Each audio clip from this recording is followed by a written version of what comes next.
magic mushrooms. Woo! The world is getting crazier. People are acting more and more insane.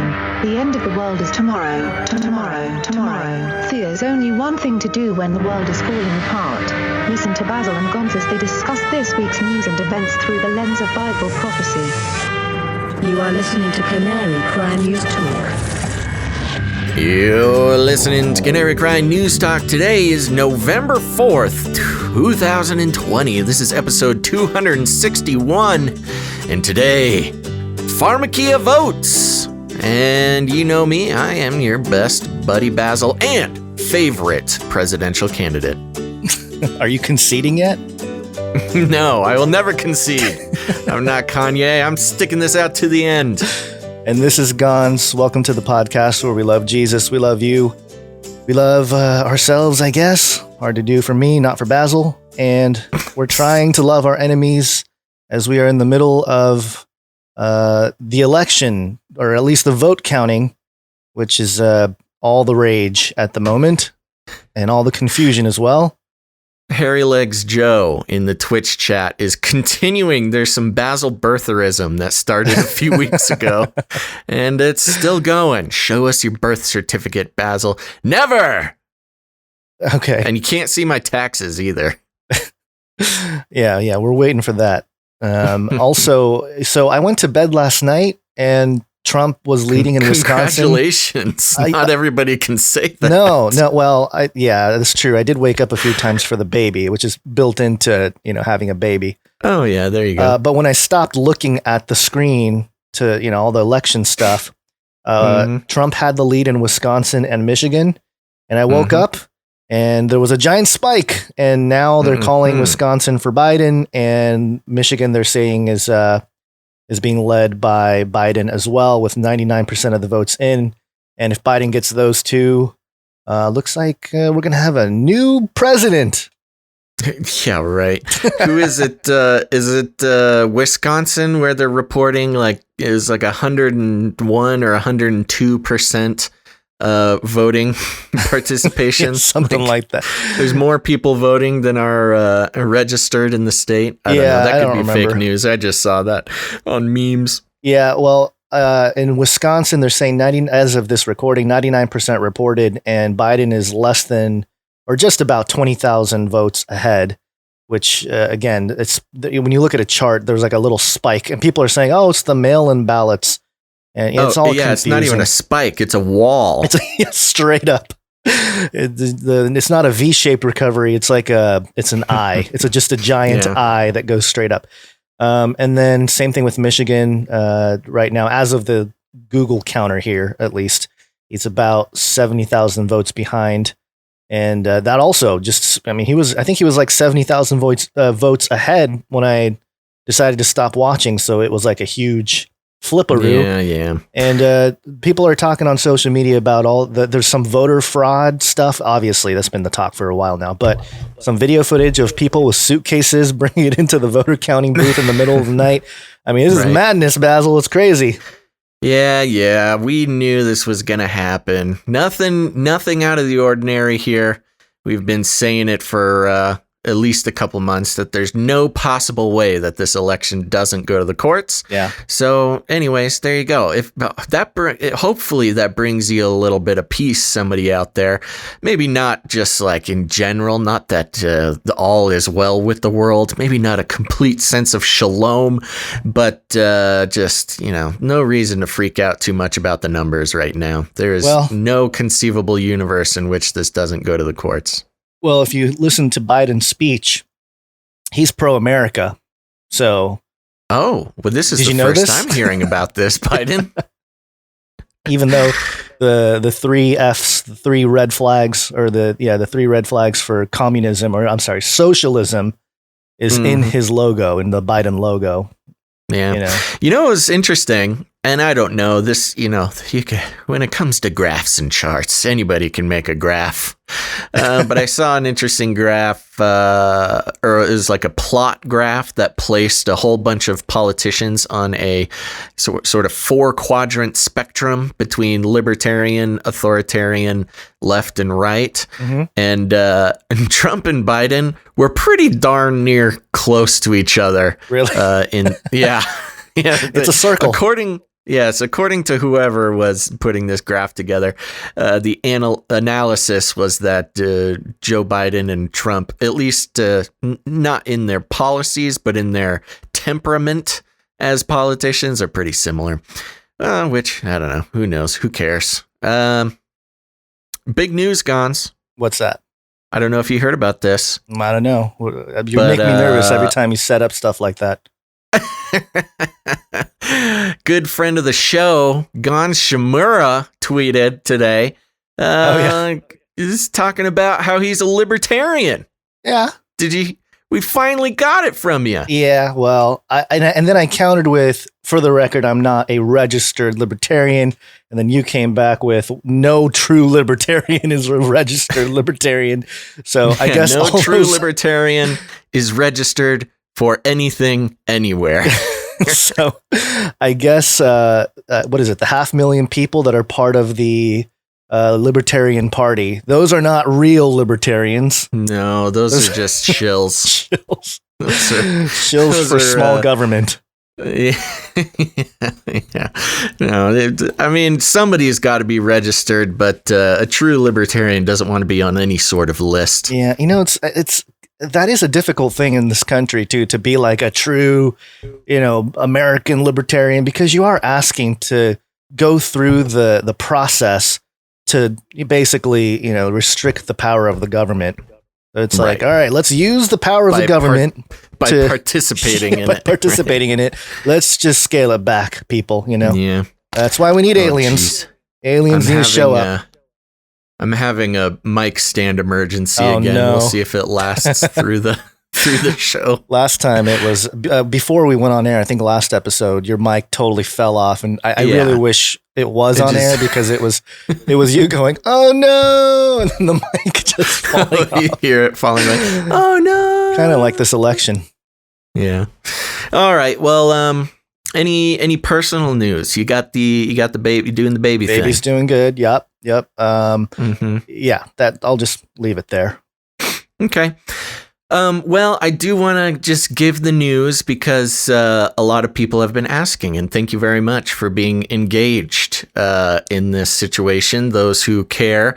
But bad timing. I did get a call from the vet. We did get the test results back about Monty, the eldest Monty, yes, on election day, which I thought was pretty rude of the vet, considering the nature of the news. If it makes you feel any better, my dog Toby passed away on election night last year. So, oh really? Yeah, it must be some weird animal thing going on. That is a weird thing. Yeah. Well, I did get the call, and it is very sad. But I've been preparing myself for this. Monty does officially have some very aggressive cancer and cancer tumors. I know. I went through the whole conversation about, trying to figure out what to do. Vet says that there is, I can always pursue, an oncological route, go see an oncologist, but apparently it is very aggressive and invading several different organ systems. So it's not looking good, but hopefully, best case scenario, we still got 3 to 6 months with Monty there. So that's we'll not be bad. doping her up, making her feel good, keeping her comfortable. When my dog went to the hospital, it was like, yeah, you can pay $6,000 to give him surgery right now, or he'll make it till next week, maybe. Sure. So it was, and it was interesting because, who knows? You can easily pay $5,000 to $10,000 for chemotherapy for your pet. But that's just insane. Not even the cost. There is a world in which, I talk about doing Kickstarters all the time for all sorts of stupid stuff. And I think I've shown such restraint over the years by not actually doing that. Yeah. I'm confident that, if I really tried to advocate and finally pull those favors from producers and people on the internet, I feel very loved. I could probably make it happen. But anyway, doing the whole chemotherapy thing just sounds like torture. And also, the vet was saying you wouldn't even get that much more time. Right. You're buying it's just a few matter months. of time at this point. Yeah. How long is or how old was Monty? We don't even know. Okay. I think the sort of common consensus in my family, because this cat I inherited from a family member who passed. And the common consensus is that Monty was 16 years old when I got her, and that was like 4 years ago. So wow. she's like, 4 or 5 years ago. So there's a very good chance she's like over 20 years old. She's like Biden. Yeah. Just keeps rolling. Yeah. She's pretty senile like Biden too, but she's fun.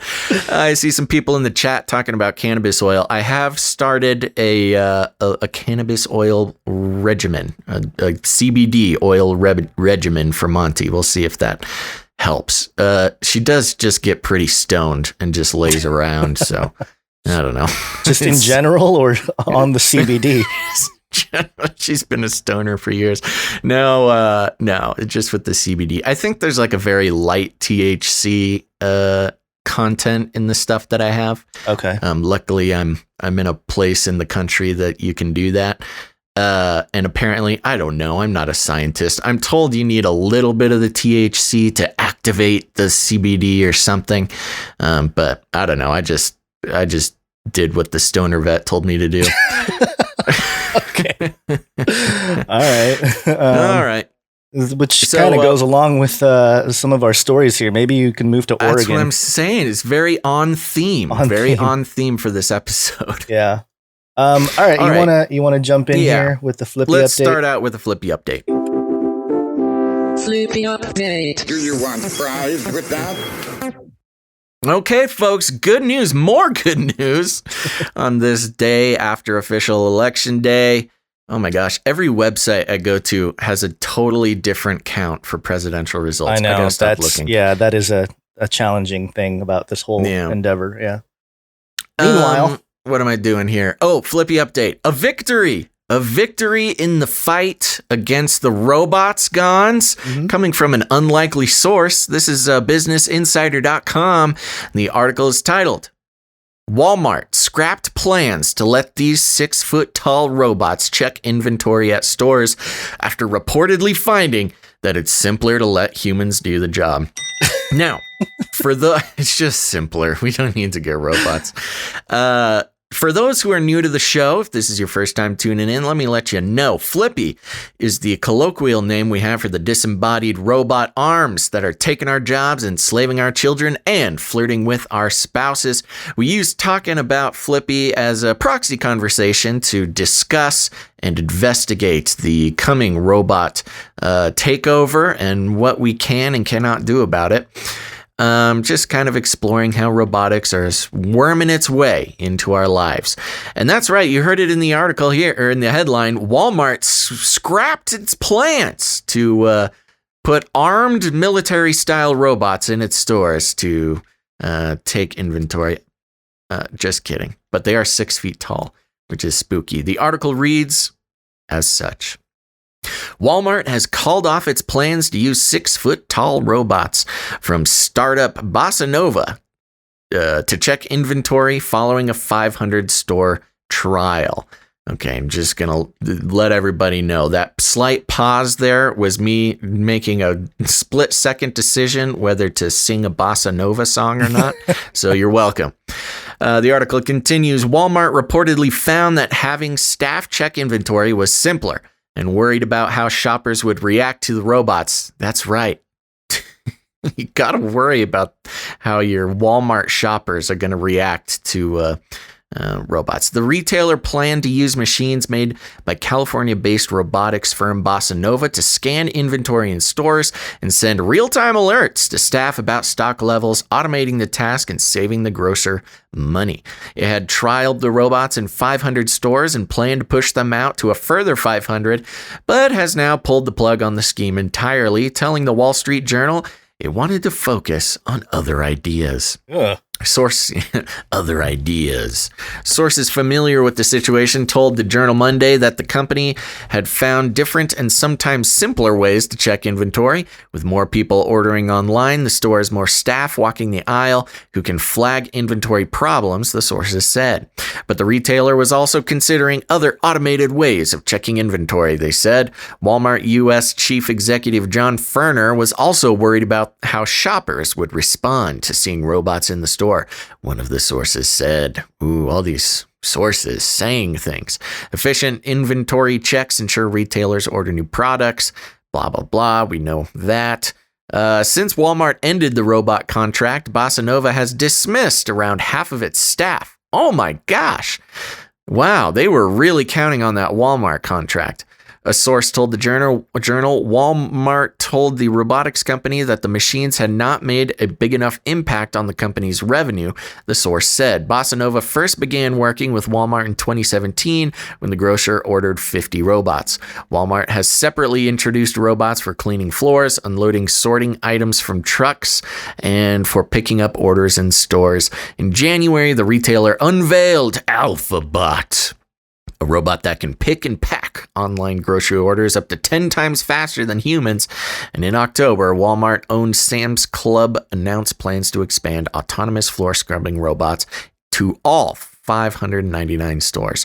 So there you go, folks. Your Walmart is safe in the robot apocalypse. And as much as I hate to say it, I think we have a corporate sponsor for the, anti-robot revolution. Get at me, Walmart. Walton family. This is a different robot from the ones they had the googly eyes on, right? Because I remember the googly eyes. It looks very similar. It's in grocery stores. That wasn't Walmart. That was a different. Was it? That was an actual grocery store chain, but same concept. Yeah. All right. Well, I was maybe thinking. So there you go. The googly eyes was responsible for the uncomfortable nature. The googly eyes helps. The googly eyes. Remember, Gonz? The googly eyes with the unending eye contact instills trust right. and comfort into human beings. Trust me. Excellent. Well, there you go. I mean, this is a good thing. Hallelujah. Although there you go. Some good news on this dire election day. Although I guess the most concerning thing is the part where they said they're going to focus on other ideas. It's just so vague, like, what do you mean other ideas? Oh, we're not going to go with a 6-foot tall robot, but the praying mantis robot hanging upside down from the ceiling. Yes. The security drones, the armed flamethrower security drones is our next big idea. Yeah. So I don't know what that means. Oh, Biden moved up 253 electoral votes. It's over, folks. It's a Biden. It's Biden's world now. No, you know the thing. People are coming here for a break from constant election updates. Are they? Okay. I don't know. I don't know what the people want. You think if I knew that, I'd be wearing these googly eyes? That's true.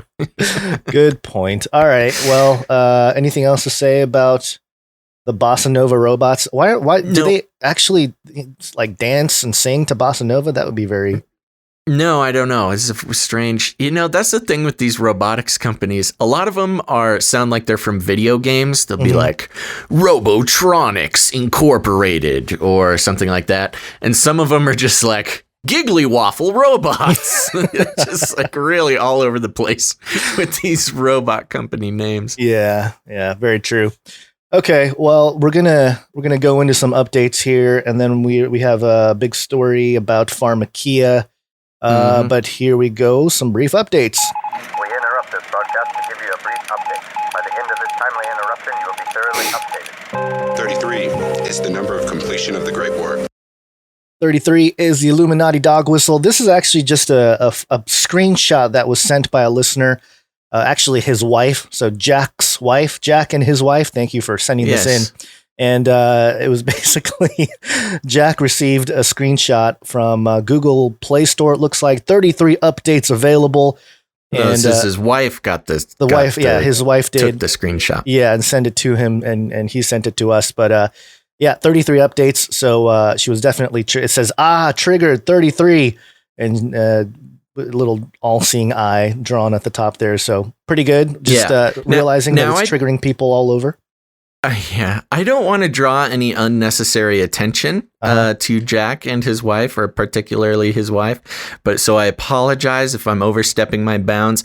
But you look at the list of updates, you've got YouTube and Ovulation Tracker by Premom. Yeah. So, we did a story about the big data ovulation trackers and how they're, using that information to make micro adjustments to population control. Right. So there you go. Well, that's good. She's keeping an eye on things. Good job, Jack's wife. An eye on things, as a giant eye is drawn. Oh, nice one. Yeah. An all-seeing eye. All-seeing eye. And also, this is another 33 update, and this one is an extension of the last story, or a story from last episode that we touched on about the whale. Remember the whale sculpture catching a train? Well, SmithsonianMag.com, in fluke accident, sculpture of whale tails saves train from 33-foot plunge. Oh, wow. Yeah. I got to give it to you on that one, Gonz. I didn't say anything, but I did think it was a little sort of an off-topic story for us. There was really no connection to, no dots to connect necessarily. I'm like, okay, well, fun. It's a fun story, I guess.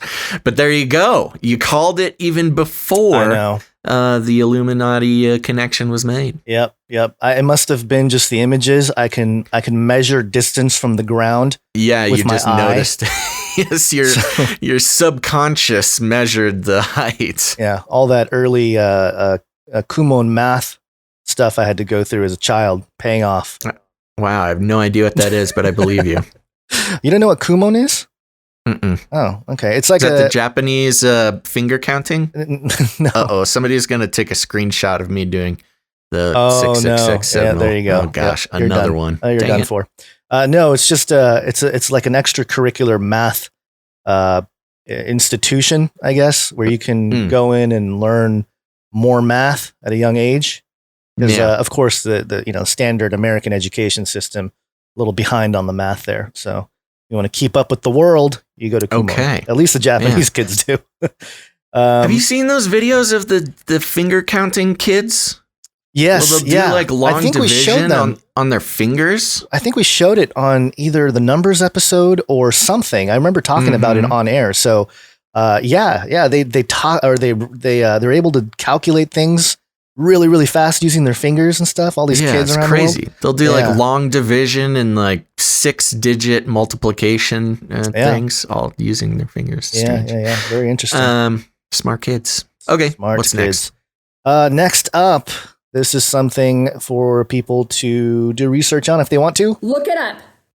This is adjacent to some of the election stuff here, but this is New York Times. Mississippi voters approve flag with magnolia instead of Confederate symbol. Oh, yeah. Yeah, so the new flag, there's a little image of it there. It's red, yellow, and blue with the magnolia flag flower in the middle. And it says Mississippi voters on Tuesday approved a new state flag with the magnolia flower and red, yellow, blue stripes, replacing the one from 1894 that featured the Confederate battle emblem and was decommissioned by lawmakers in June. And there was a part of this story, of course, it's New York Times. Maybe I missed it. Something about how white people are still, trying to hold on to the original design and, that kind of thing. But this was actually interesting. I learned about this last year. No, maybe it was just earlier this year. I heard a thing that told this whole story, and basically it was just like one person who was like, "Hey, should we redesign this, you think?" And it was like one person was able to go through and change it for the entire state. Obviously, there's a lot more to the story, and it was a very intense battle, as you can imagine. But interesting. Good to know the update that something actually happened. Yeah, and I guess it was the state flower, so it's not too intense or crazy or anything like that. But I did notice that according to Speaking of Witch and Wands and Magical Things, they saw the Magnolia as... I had this highlighted. I don't know what happened to my highlight here. It's said to increase feelings of love and loyalty, reduces the power of addictions and obsessions, helps skin problems, and is that helps magically, or is that herbologically? I think a little bit of both, maybe. Maybe that helps learning. Oh, here it was. Magnolia helps learning from past experiences and clarifies true identity. It eases restlessness and confusion and helps to maintain balance during difficult changes. Magnolia promotes a sense of freedom and relaxation. So just relax. That is interesting. That is pretty relevant, considering that it happened during this election, and this election is probably the biggest possible change in the past 4 years, at least. Right. So yeah, I could see some magically minded folks pushing for it. Yeah, just telling people, hey, relax. We know a lot of change is here, but just take it easy, Pharmakeia. Gender feminine, planetary association, Venus, and secondary Uranus, just... secondary Uranus. Relax.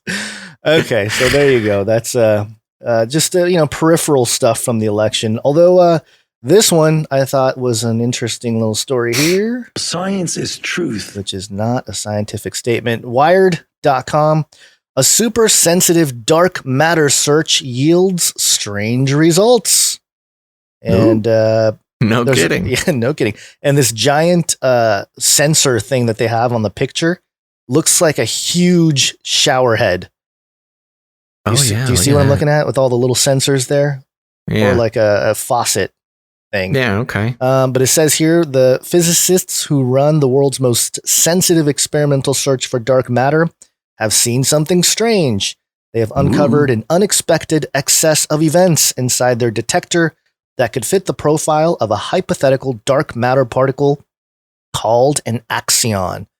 Alternatively, the data could be explained by novel properties of neutrinos. More mundanely, the signal can come from contamination inside the experiment. So it's always like the most exotic, exciting thing to the most mundane. And the article kind of argues for more of the mundane potential. Occam's razor, just saying like, it's probably just some background noise and stuff. But that's always a possibility. It's always interesting to me how mathematically we have dark matter, but they haven't really been able to truly see it. And so they're like on this quest to find it. And then when they think they found it, they're not even sure if they did. So it's like, yay, science. Well, the Higgs boson was the same way. They like announced it and everybody got super pumped about it even before they really could confirm what they knew about it. Axion, interestingly, is a blockchain company. It's cryptocurrency, and they're I don't know, nothing super fancy about it, but they're boasting all sorts of ways that they're gonna cure the world's financial problems. Oh, really? Like every crypto company ever? Yes, like every single one. Yeah, every single one that's ever been out there. Okay.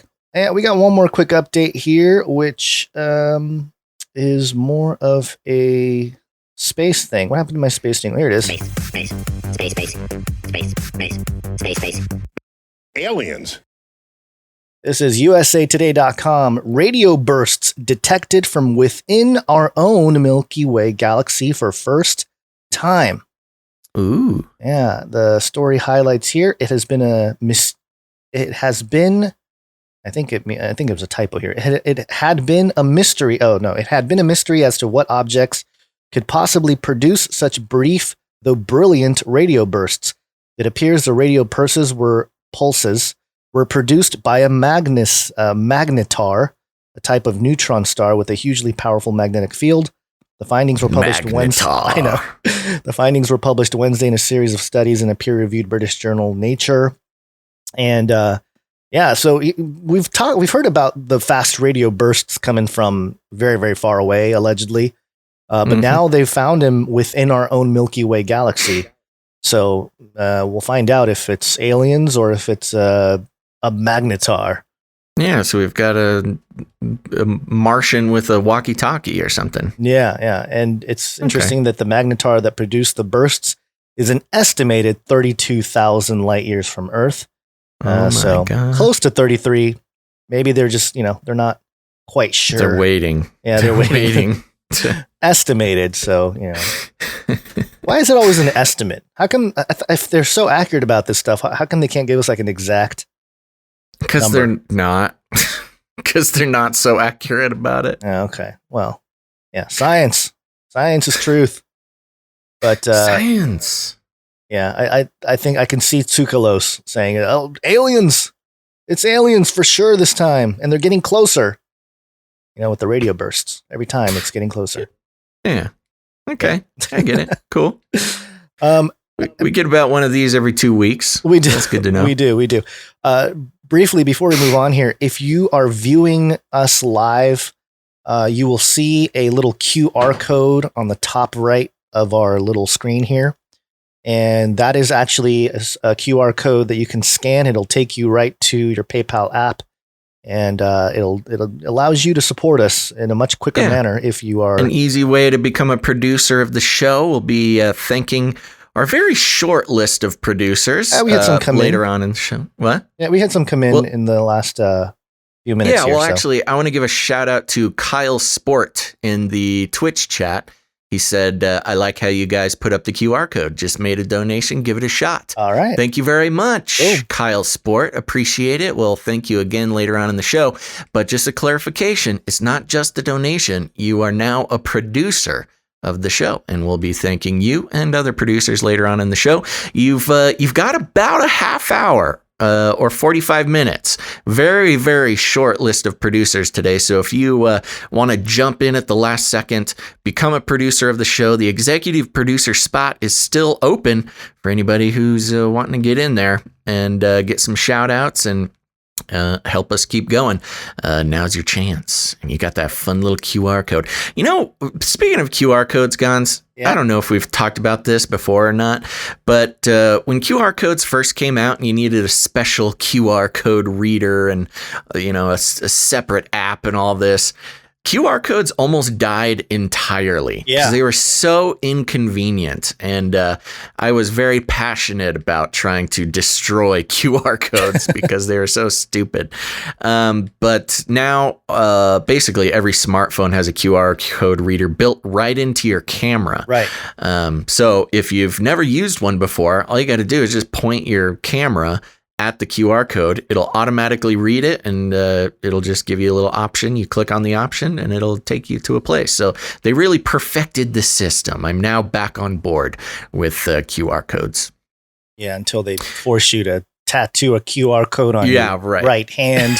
Well, it's funny to consider too. QR codes is basically how they train AI and autonomous robots to distinguish things in the environment.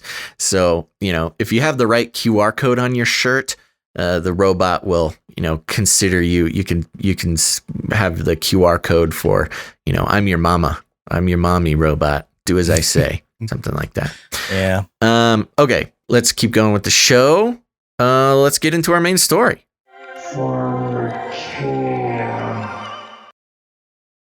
Pharmakeia. Which one's first here? The Fox NY? I don't know. I'm going to do the Fox one. Okay. I'm going to start. What do you think? Yeah, I'll start with the Fox one because it's kind of funny to have it reported from Fox. So that's where we're going to go. Fox5ny.com. The article is titled, Washington, D.C. voters approve decriminalizing magic mushrooms. Woo! Now, this is interesting that Washington, D.C., I'm actually not 100% sure how Washington, D.C. works. For those who are maybe either not know because they are not living in America, or if you are living in America and you might not know this, Washington, D.C. is actually technically not a state. Right. If you counted Washington, D.C., we would actually have 51 states. So it's what is it? I forget what it's called. It's just sort of like a federal municipality or something. Yeah, it's like the Vatican. It's their own little it is country kind of. It's like the Vatican. It's its own separate little thing. So here we go. The article reads, voters in Washington, D.C. have approved... What? You froze for a moment. You're back. Go ahead. Restart the article. Okay. Here we go. Restart. Voters in Washington, D.C. have approved a measure to effectively decriminalize psychedelic plants like mushrooms. Initiative 81 does not legalize psychedelic plants and fungi, but recategorizes them as the lowest level police enforcement priority. I like that a lot. The lowest level police enforcement priority.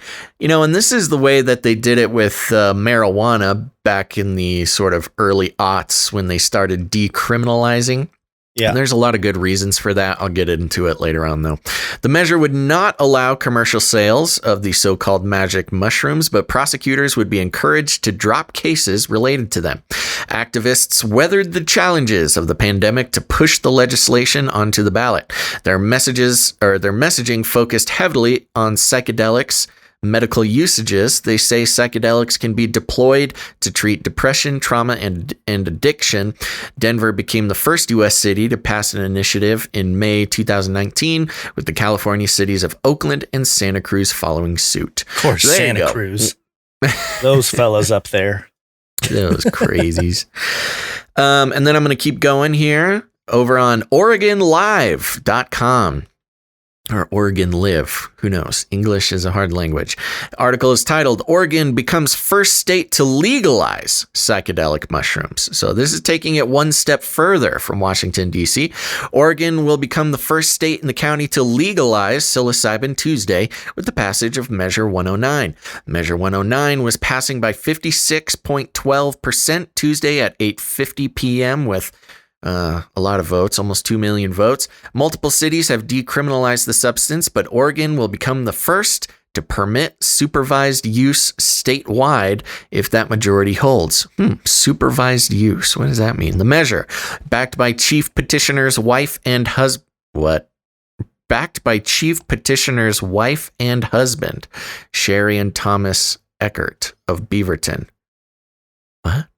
Is that like a throuple situation? Chief petitioners, wife and husband. They're just the chief petitioners. They're a wife and husband team. Oh.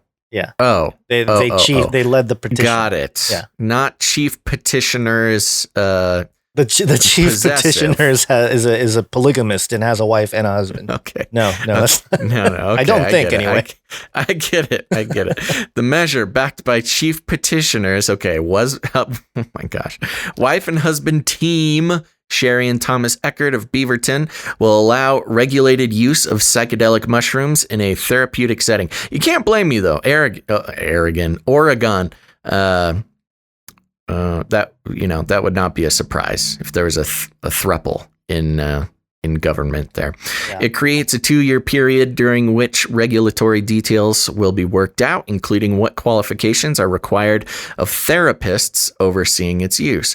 Okay, interesting. So specifically, Measure 109 is regarding kind of in a medical sense. You go to your shrink's office and you get to take mushrooms with your shrink. What a blast that would be, huh? The Eckerts, both psychotherapists, told the Oregon Live that psilocybin could help people struggling with issues from depression to anxiety to addiction. Recent research at universities including Johns Hopkins, Imperial College in London, and the University of California, Los Angeles have shown promising have shown promising results of psilocybin therapy on depression, PTSD, and addiction. Quote, "We need options, and this is a valid therapeutic option that could help thousands of people," Tom Eckert told the Oregon Live in September. The new law will allow anyone aged 21 or older who passes a screening to access the service for personal development. Oh, there's that magic word, that magic millennial word, personal development. But the law won't mean that magic mushrooms have the same legal status as cannabis. Instead, it will allow psilocybin to be stored and administered at licensed facilities. Another measure on this year's ballot, Measure 110, will decriminalize possession of small amounts of drugs, including psychedelic mushrooms. That measure passed Tuesday night. Dr. Bronner's Soap Company was a major financial supporter of the measure, donating more than $1 million directly and providing most of the money behind a political committee that gave another $1.5 million. Wow, Dr. Bronner's Soap putting their money where their mouth is with their sort of crazy diatribe on the front of their soap. And they're really going all in for that hippy dippy stuff. And good on you. Well, they got to get clean. They got to keep those shroom heads clean, you know? Yeah, coincidentally, one main side effect of using mushrooms is being able to actually sit through and read the entire Dr. Bronner's label, which nobody who's not on drugs could ever do. Interesting. Read all the hidden messages. Yes. Okay. One last one, and this is the pinnacle of this journey, this pharmakeia journey here, and then we can get into the conversation. Another one from FoxNews.com. Oregon becomes first state to decriminalize hard drugs like heroin and cocaine. Oh my gosh. Oregon became the first state to decriminalize hard drugs like heroin, cocaine, and meth in a 59 to 41% vote as of early Wednesday morning, according to the Associated Press. The, quote, Drug Addiction Treatment and Recovery Act will transition Oregon's drug policy from a punitive criminal approach to a, quote, humane, cost-effective health approach. Quote, people suffering from addiction are more effectively treated with healthcare services than with criminal punishments, the bill reads. Quote, a healthcare approach includes a health assessment to figure out the needs of people who are suffering from addiction, and it includes connecting them to the services they need. Instead of treating drug users as criminals, Oregon will now offer them addiction services funded by marijuana tax revenue, which is more than $100 million a year in the state. Only small amounts of drugs are decriminalized, such as less than 1 gram of heroin, less than 1 gram of heroin or MDMA, 2 grams of cocaine or methamphetamine, 12 grams of psilocybin mushrooms, which is a lot of grams of psilocybin mushrooms. That can send you and 4 friends all the way to Jupiter. And 40 doses of... Oh my God. You know what's funny? When you first sent me this, I was thinking, oh, so they basically legalized microdosing. And then you're like 40 doses of LSD, and I'm like, oh, that's a lot microdosing. Of LSD. That's apparently that's macro dosing. That's yes, a lot more 40 doses of LSD is quite the afternoon. Quite the afternoon. Interesting way to put it. No, that's your week right there. Oxycodone or methadone. Interesting. Oxycodone is involved in this as well, given its pharmaceutical problems. Moving on. Criminal penalties for possession of these amounts are replaced with a fine of up to $100, which can be waived if the user is evaluated at addiction recovery centers. Interesting. Crimes that are associated with drug use, such as manufacturing drugs, selling drugs, and driving under the influence, are still criminal offenses. More than 100 organizations endorse the measure, including 100 organizations. That's 100 of Oregon's most politically active marijuana dispensaries, including the Oregon chapter of the American College of Physicians. Okay. Oregon Nurses Association, Oregon School Psychologists Association, Oregon Academy of Family Physicians, and the ACLU. and others. There was also a fair amount of opposition to the measure, no kidding, with 24 district attorneys in the state saying the measure, quote, recklessly decriminalizes possession of the most dangerous types of drugs and will lead to an increase in acceptability of dangerous drugs. Multiple countries in Europe, including Portugal and Netherlands and Switzerland, have decriminalized hard drugs without rampant negative effects. Portugal decriminalized all drugs in 2001, which did not lead to an increase in drug use, but did result in a dramatic reduction of pathologies associated with drug use, such as sexually transmitted diseases and overdose deaths, according to a 2009 Cato Institute study. A 2015 European drug report also found that Portugal's drug overdose death rate is 5 times lower than the European Union average. So there you go. This is very interesting, Gonz. I'm going to let you start out. What do you think? Oh, what do I think? I have a lot of thoughts on this. Maybe giving a brief, starting with sort of a brief introduction to Pharmakeia for those who might be new to the show or new to that kind of information. Sure. So Pharmakeia is in the Bible. It's mentioned in several different places. Galatians 5:20, most famously Revelation 18:23 talks about how the merchants of the earth deceived the nations with your sorcery, and the word sorcery is Pharmakeia. And of course, we talk about big pharma. The definition is the use of medicine, drugs, or spells, magic, sorcery, enchantment. And interesting how it's the merchants of the world who did it. It's not even talking about witches. It's talking about businessmen. Yeah. And we're basically coming into that world where if you are decriminalizing it and institutionalizing psychedelics, and I mean, Pharmakeia extends beyond just psychedelics. It's any kind of medicinal use for extra perception or just big pharma in general to dumb down the masses, whatever you want to call it. But in terms of psychedelics, you touch on magic, sorcery, enchantment. That seems to be more of the psychedelic bent of the conversation.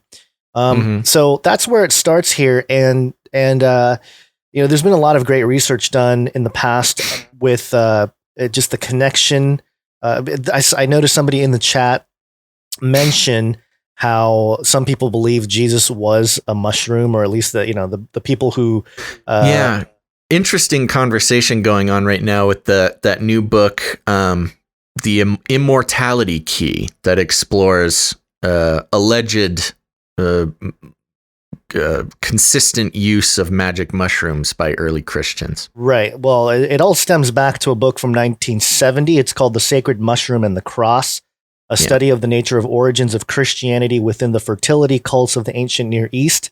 And this was written by John Macro Allegro and Jan Irvin, who used to be at Gnostic Media. And from what I understand, I haven't followed his work in quite some time, but last I heard, he converted from Gnosticism to actually a Christian. So I don't know if that's fact or not, but that's kind of what I've heard in the through the grapevine.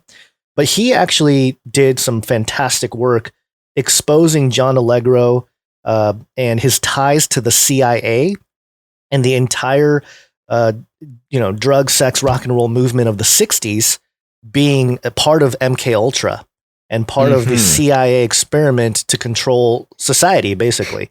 And so he did he's done extensive work on that and connecting John Allegro to a lot of nefarious characters within the CIA who wanted to control civilization. And that's where we get a lot of the more, the stories about, putting LSD in water and the footage of people, military men. You've seen that propaganda footage of like, here's some military men before they got dosed with LSD, and then they're like standing in line, perfect. Yeah. And then here's them after, and they're like all wiggly and dancing or whatever. There's funny videos to watch.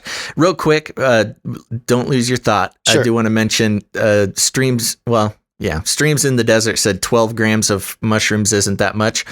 You must be a real champ, Streams in the Desert, because the average, I did look it up just to double check it. The average, full trip of mushrooms is 3 grams. So, Yeah. I mean, you said you 12 and is four? a lot. That's enough for 4 people. Yeah. Yeah. And also, Fact Checker Bot mentions Portland riots are going to be nuts now. Yeah, and I think part of it too is also just this idea that everybody's sitting at home, and so why not? The part of the argument for recreational use of drugs was like, well, if you're at home and you're not hurting anybody, why not? And so that I think that sentiment. And we were talking about how that academic paper came out suggesting that the government basically dose conservatives while they're in quarantine to be compliant to quarantine. That's right. Yeah. So there you go. I think there's a lot of social control built into this type of thing, and you're going to get a lot of the Joe Rogan crowd ish be really pumped about this. Hey, we're helping people with what is it? Trauma. What is that? What's that thing called? I'm blanking on the name. PTSD. Thank you. Yeah, and stuff like that. And sure, there's probably some scientific approaches to some of the chemicals and substances that if you do decriminalize, people in the labs can use it to medicinal purposes. But I mean, you're still talking about medicine here. And the other part of it, and I wanted to go back to the first article from the Fox NY. It had something to do with as long as people can use it, or maybe it was the Oregonian. It was a mention about being able to use it with overseeing its use, therapists overseeing its use.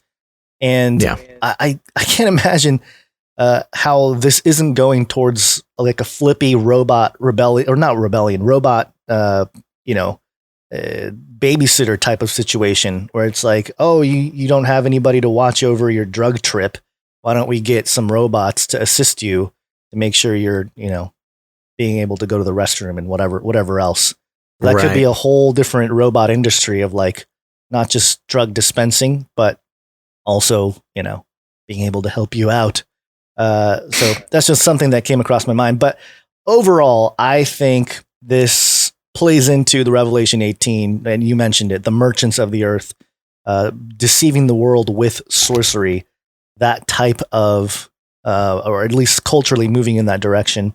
And sure, you have... there's a conversation there.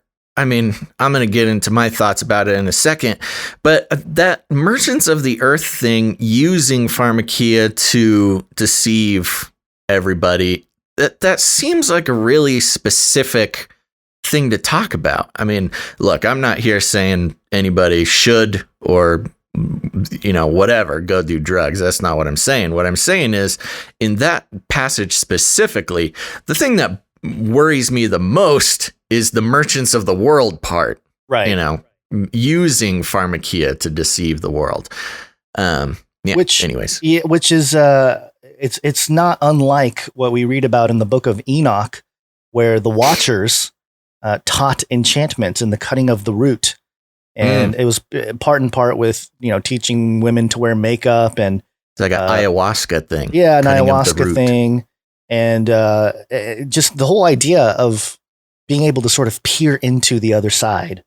And it seems to be something that, there's different theories about it, how some have said that, hey, before the fall of man, we were able to sort of openly see the spirit world overlaid with our world. And that's kind of how people describe various trips with ayahuasca or any kind of psychedelic. Yeah, well, interesting connection as well. And I'm only vocalizing this because I'm just now thinking about it. The Watchers talking about teaching medicine and the cutting of the root.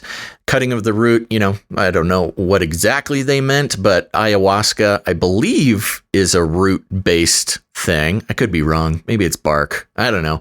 But it is considered medicine. They call it medicine, like shamans and people of that. Yeah, that's crowd. The whole thing with shamans is like medicine man. It's basically a medicine man.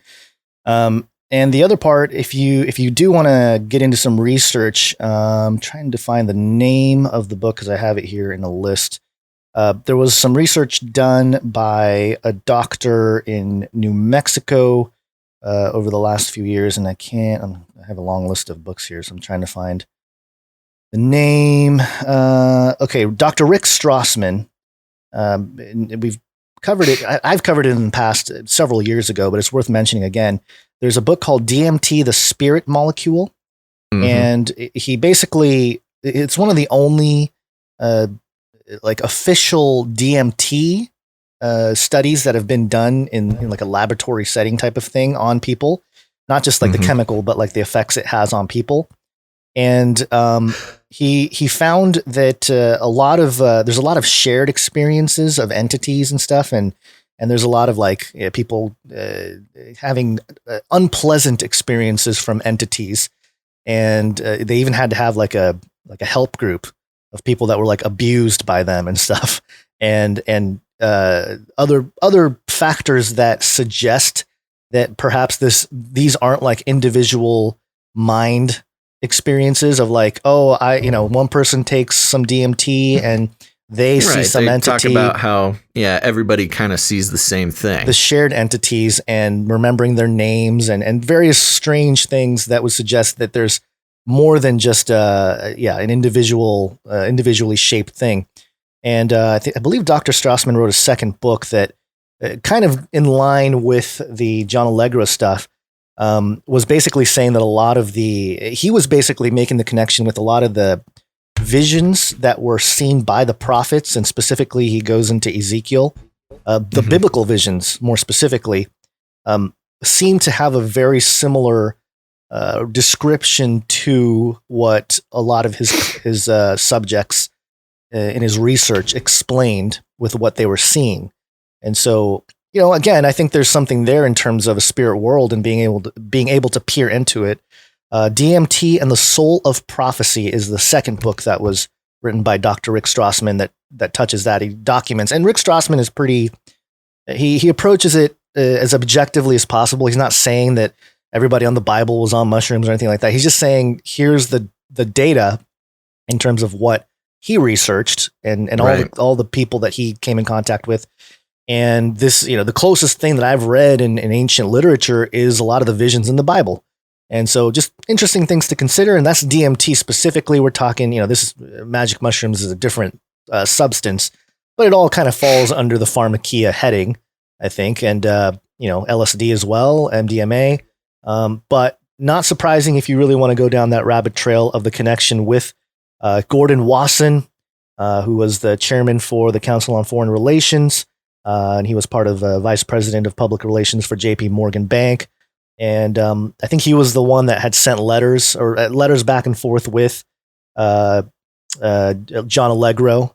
And, just some suspicions there about the role the CIA played in the drug culture movement in the 60s and 70s. And I think ongoing. I don't think that what we see now with the culture is different. It's just an evolved point of that. And because if you think about drug culture, it's pretty mainstream in terms of like pop culture. Ayahuasca, you hear all about these professionals going down to South America to have an ayahuasca experience to heal from their traumas and stuff like that. There's a lot of that going on. So it's become more and more widely accepted culturally. And I would imagine that is also part of the MK Ultra externalization of the hierarchy, so to speak, when it comes to having it become an accepted thing in culture and now legislatively accepted. If there's an argument to be made from the like state economics of like the positives of decriminalizing drugs. Right. But when it comes to the effects spiritually, I think it could go into a dangerous territory, especially if you're seeking spiritual experiences with it. Because there is a difference between some people just like, just recreationally use it. But most of the time when you get into heavy psychedelics, they're looking for like meaning and stuff like that. It kind of goes back and forth. And again, this is a very complicated subject, so don't hold me to anything, but just to kind of explore where the conversations are. And especially I'm reading through the chat here, so I'm kind of getting an idea, actually seeing some perspectives that I hadn't really spent a whole time thinking about. But when you go into Pharmakeia, again, it's talking about, the the merchants of the world deceiving everybody with pharmakeia. There's an interesting conversation about, especially when you get into the distinctions of like creation versus synthetic, manipulation or recreation. Again, I don't know exactly where I stand on that, but that is a valid conversation to have. Is creation inherently evil? Talking about like, are magic mushrooms evil? And it's just a natural thing, right? Versus, same thing with cannabis. Versus like a synthetic recreation that would be made in a lab and, obviously used by big pharma companies to try to take over the market versus letting people grow their own mushrooms or something. Between those two things, just to, isolate that conversation is, if one of them was evil and one of them wasn't, mushrooms versus some big pharma synthetic mushroom, yeah, the big pharma one obviously would be the evil version of creation, or call it recreation or whatever. But, that's not a conversation we're going to solve on this show today. But I got to say, Gonz, as a good libertarian at heart, as someone who generally trusts adult individuals to make their own correct decisions versus some sort of government or state telling you what you can and can't do. I think the way that these laws, at least they're being presented in these articles, seem pretty reasonable. They're talking about fairly, 40 doses of LSD, I think that could be disputed, but mostly, if somebody's gonna do drugs, they're gonna do drugs. And that's just human nature. If you're the type of person who's going to run out and get an 8-ball of cocaine, you're going to do it whether it's legal or not. Especially if it's not, in this case, they're not like being regulated. And that's a whole other, conversation. Once the government gets into regulating something, that introduces all sorts of other problems. But, like I said, I make some people uncomfortable with these ideas and thoughts that I have about what the government should and shouldn't be able to tell us what and what not to do. I think as far as on the macro view, I think very little people are going to start doing drugs suddenly now because it's legal. So I don't think that's too much of a worry.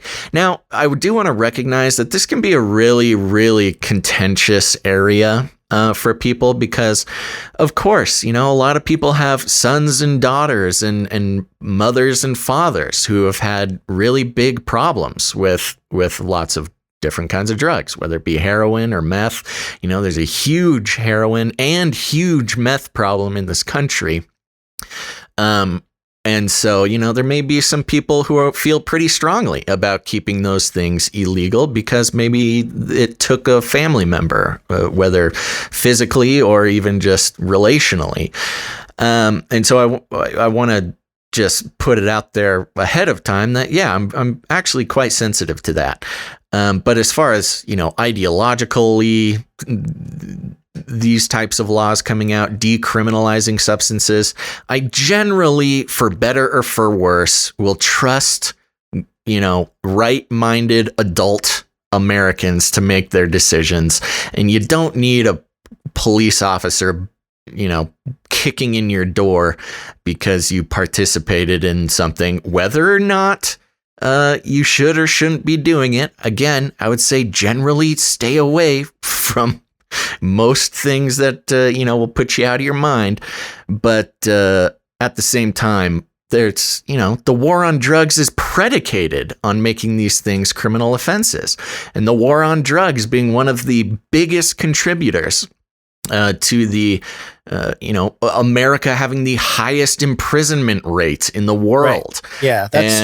That's kind of what I was going to say was ridiculous sentences for somebody, an adult person making a choice about what putting in their body. Putting them in jail for any amount of time is unacceptable for as long as things are nonviolent. But yeah, for sometimes lifetime sentences for ridiculously small amounts of drugs. Yeah. That's what I was going to point that out, was that we do spend an exorbitant amount of tax money to keep people that are pretty, I mean, because the law says it's illegal, they're in jail for stuff, for substances. But if we're talking about a practical, objective approach to, is this person dangerous? It's a little bit more murky. But to your response, plus you're taking money out of the hands of the drug cartels.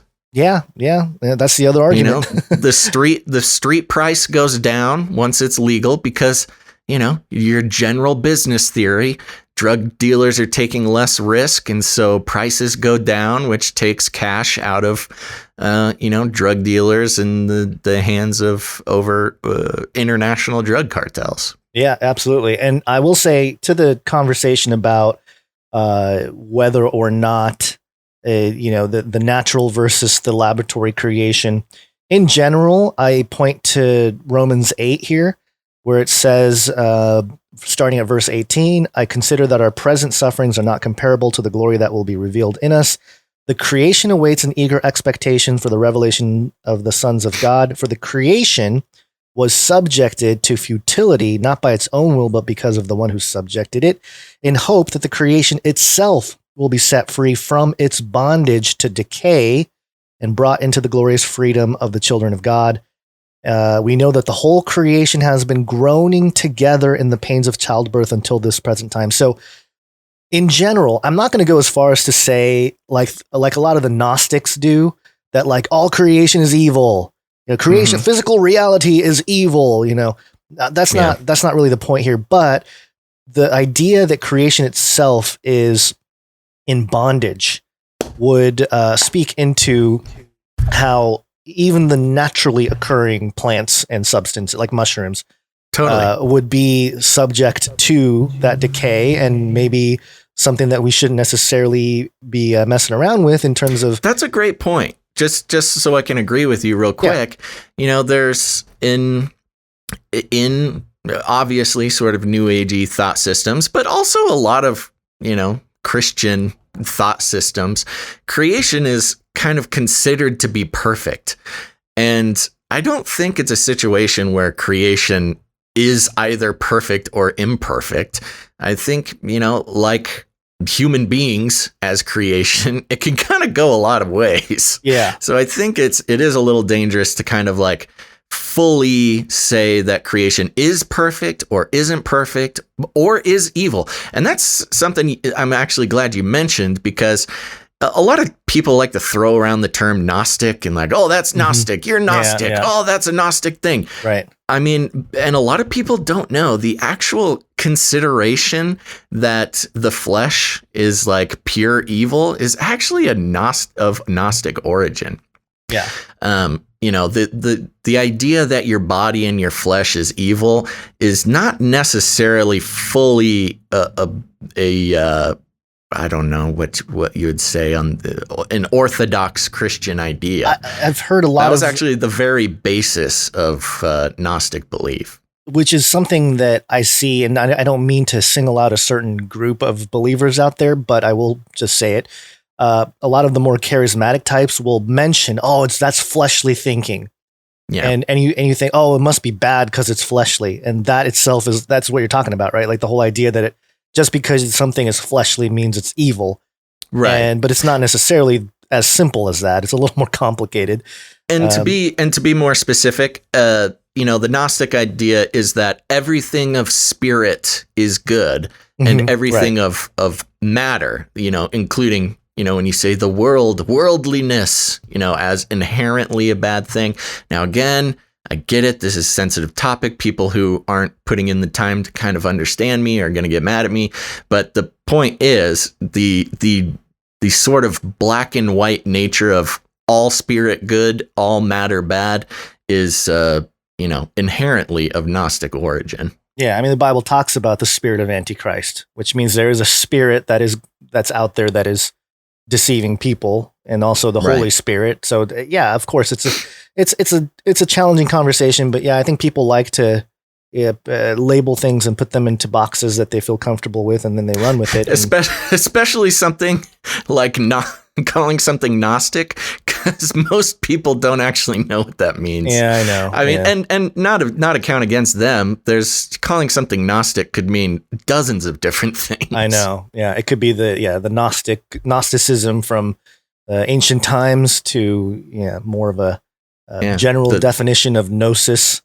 Mm-hmm. So this is it's a deep conversation, but in general, I think going back to the stories here, it really does seem to be moving in that direction of, and that's part of the double-edged sword idea, which seems to come up a lot in many different ways. I mean, we've talked about it with economics and blockchain and stuff like that, but even in something like this with magic mushrooms, you're talking about, this actually allows for people to be more responsible for their own being, but also it could be at a different scale. If you're looking at it from different perches, so to speak, it very much could be a sort of systemic mind control distribution mechanism to get people, because the studies say, at least this article was mentioning how, it doesn't mean that more people are going to use drugs. True, but I don't know that it's true in the sense of these studies, but I don't know that it necessarily means that it's better. Therefore, it's better.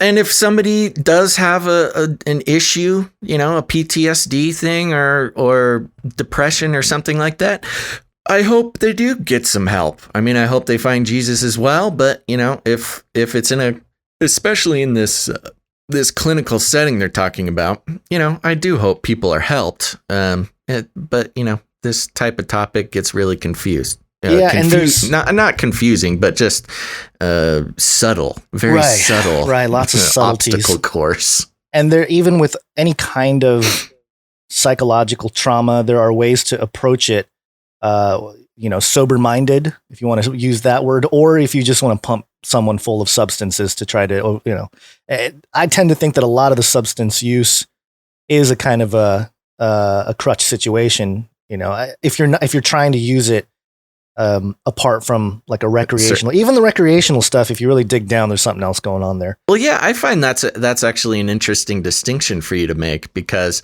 a lot of people, and maybe this would be people sort of in the psychedelic scene, would say that you shouldn't use it recreationally. It is an inherently spiritual experience, and to use it recreational would be considered abuse.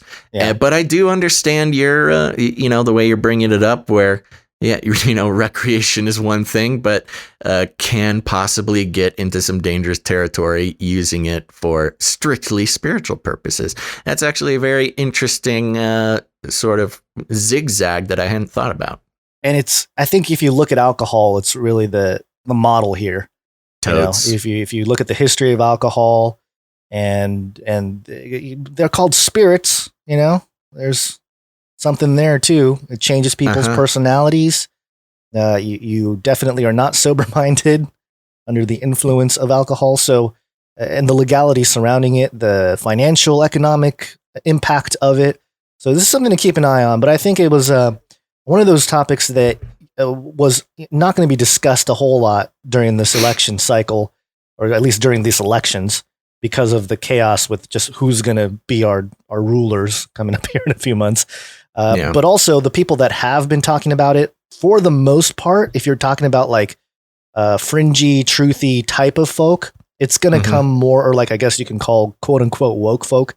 It's going to be more of your, hey, this is great for the progress of society. It's all great, good stuff. And again, we've touched on the points of agreement there, but also the points of concern when it comes to the greater eschatological picture of how Bible prophecy is supposed to unfold, and how this idea of pharmakeia, sorcery, magic, enchantment, the use of medicine, drugs, or spells is part of deceiving the whole world. I mean, it's not just like, oh, they deceived some people. It's like, no, they deceived the world. Right. So it's like, okay. Yeah. And you know, that's the thing, keeps getting caught up, man. Those merchants, I don't like them. I don't like them getting involved.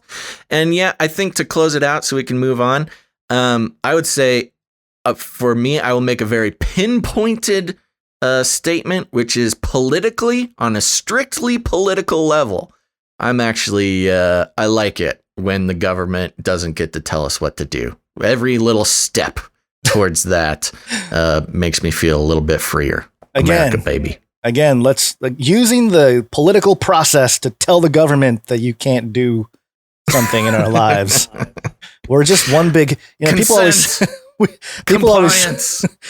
on both sides of the political aisle call each other hypocrites, But if you look at it, if you step back, we're just all one big hypocrite. Like just all of us, every human is just one big hypocrite. Well, that's why we got to separate it out. That's why I say politically. Strictly politically. There's a lot of reasons to like this outcome. And yes, of course, there's a lot of reasons why it's some risky business. But again, politically, even on a political note, if somebody's going to do drugs, I don't think the matter of if it's legal or not, it is the least resistance that they're going to face when it comes to trying to do drugs. Yeah, that's a very good point. All right, so something to keep in mind, and we'll bring up more as more information gets reported on these topics. But let's move through this other story fairly quickly here as we go into a break. This is another quasi-election story, or an adjacent to the election story. And it's concerning cybersecurity. NSA-style hybrid war psyops. And there's a clip here, a 1-minute clip, to sort of get us going into the story. It's from CBS, I believe. Wait, what is this? Yeah, no, this is... Which one? Oh, yes, CBS Evening News. They reported on this, I guess, yesterday. Here we go. CBS's Jeff Begays has more now on election night security. Good evening, Jeff. Nora, we are here in Black Lives Matter Plaza. You can see several hundred people here behind me. They're I'm sorry. Is he okay? Does somebody have him tied up in a basement? Oh my gosh. Some people really relish in the I'm a reporter thing and do the reporter voice, but sometimes it's a little overdone.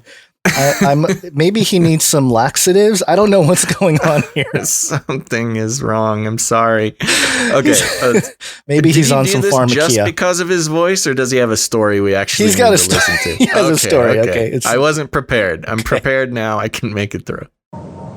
Nora, we are here in Black Lives Matter Plaza, and you can see several hundred people here behind me. They're calling this an election results watch party, a much different kind of watch party at DHS, where they have a command center that's been set up, and what they're looking for is evidence of adversaries trying to breach election systems. So far, they tell us they haven't seen any evidence of it. Also, FBI headquarters has their own command center set up as well, and we're told that agents are investigating robocalls that were made today, urging voters to stay home.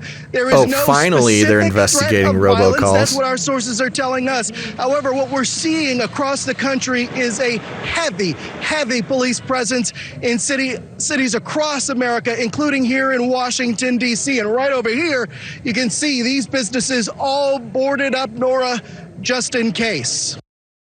He's on some magic mushrooms. He's in D.C., right? He's on something, some sort of pharmakeia. Or like you said, maybe he needs something to loosen up the system. Yeah. Okay, so yeah, there you go. I mean, I don't know. This doesn't really come as a surprise, but it's always interesting to see it happen. So the deeper part of this story is reported here on AmericanMilitaryNews.com. U.S. Cyber Command, NSA, hunted Iranian hackers trying to interfere in 2020 election. And so here it says the U.S. National Security Agency and U.S. Cyber Command, Cybercom, the military command tasked tasked with cyber-related operations, took action to counteract Iranian hackers who had obtained U.S. voter data and sent threatening emails to voters.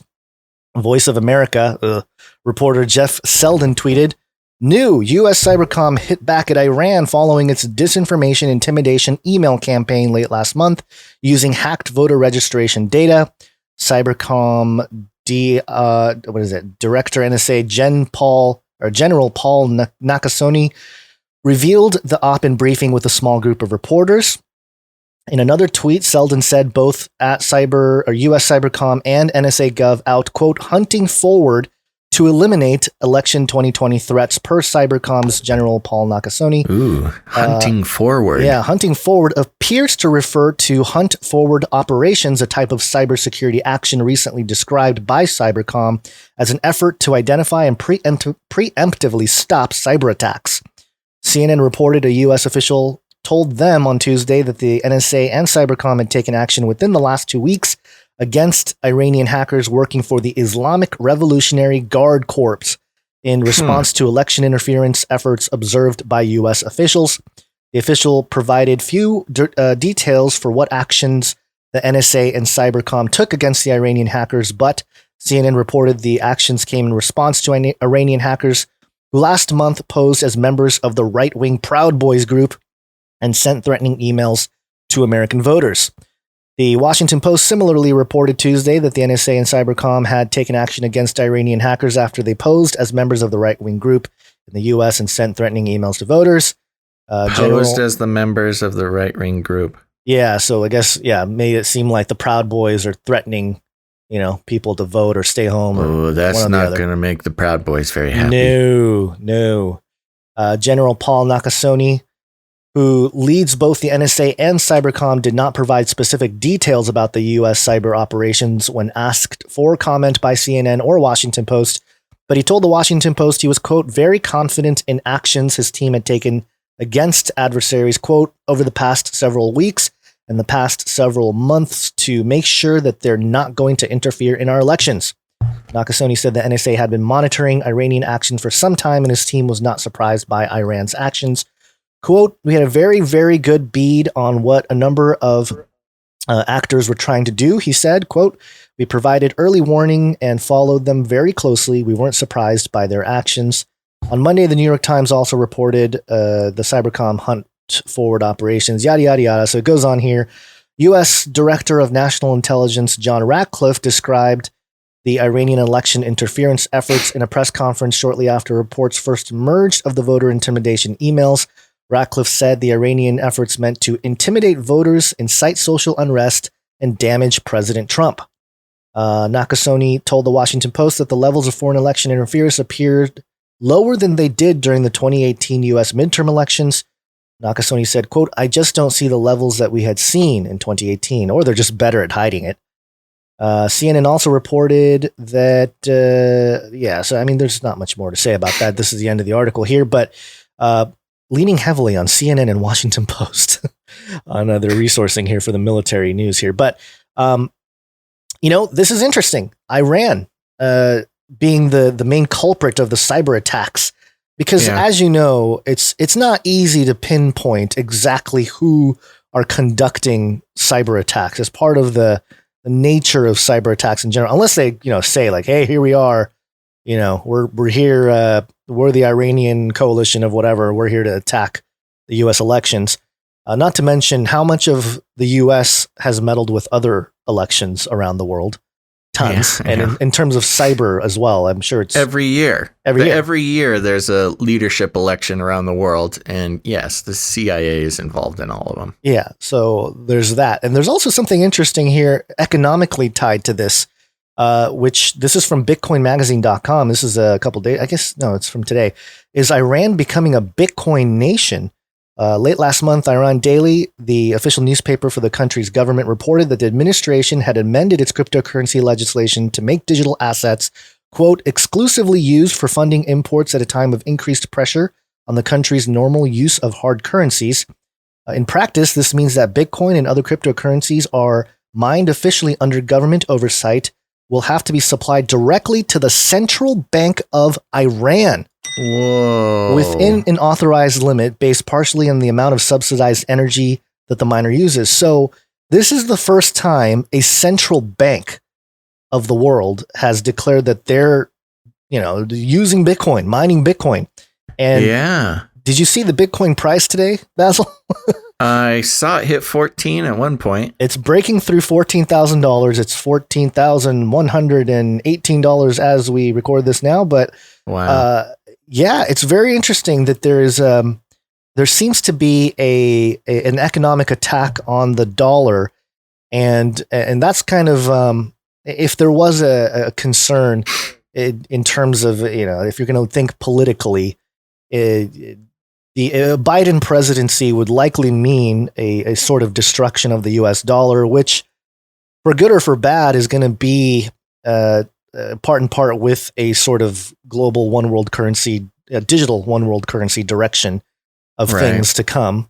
And but Bitcoin, Iran has always been sort of they have a central bank now, but they've always been part of the issue of why they've been so problematic for the globalists is because they weren't really complying with like the Rothschild agenda early on, Yeah. And so of course they're going to be, especially in America, they're going to be, painted as the terrorists, the people that are against American freedom and stuff like that.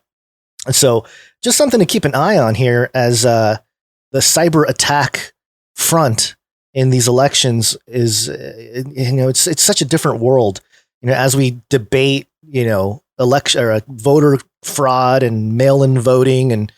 And to some extent, it's a very archaic system we're talking about when we talk about like, counting mail ballots and stuff.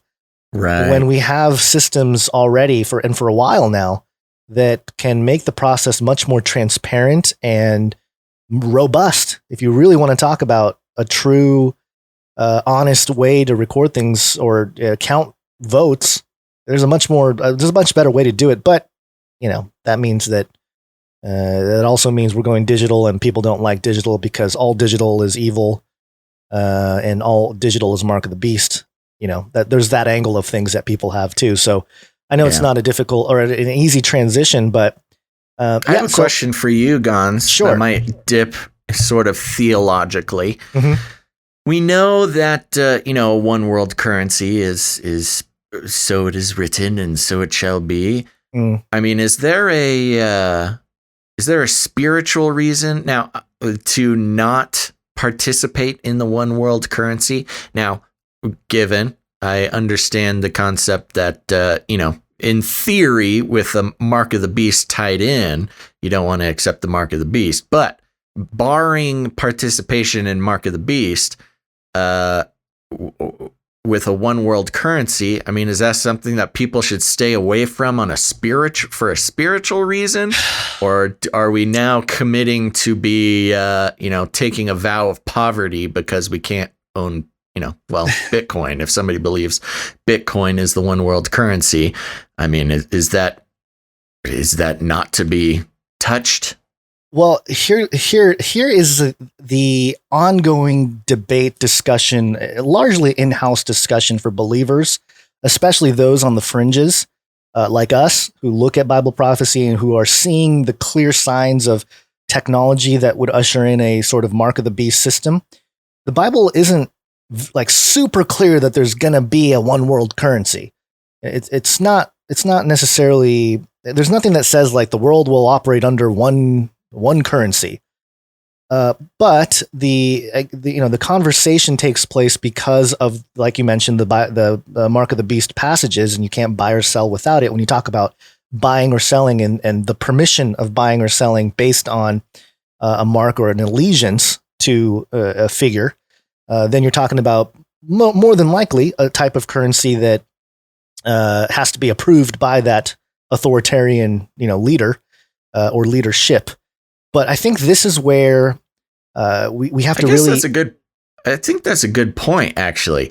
Yeah, I hate to admit it for myself, but I also see people doing it all the time. Yeah, sort of mixing up what's actually in the Bible versus what is just sort of conspiracy theory known knowledge. Yeah. Like, did I hear you say that the one world currency is not necessarily mentioned?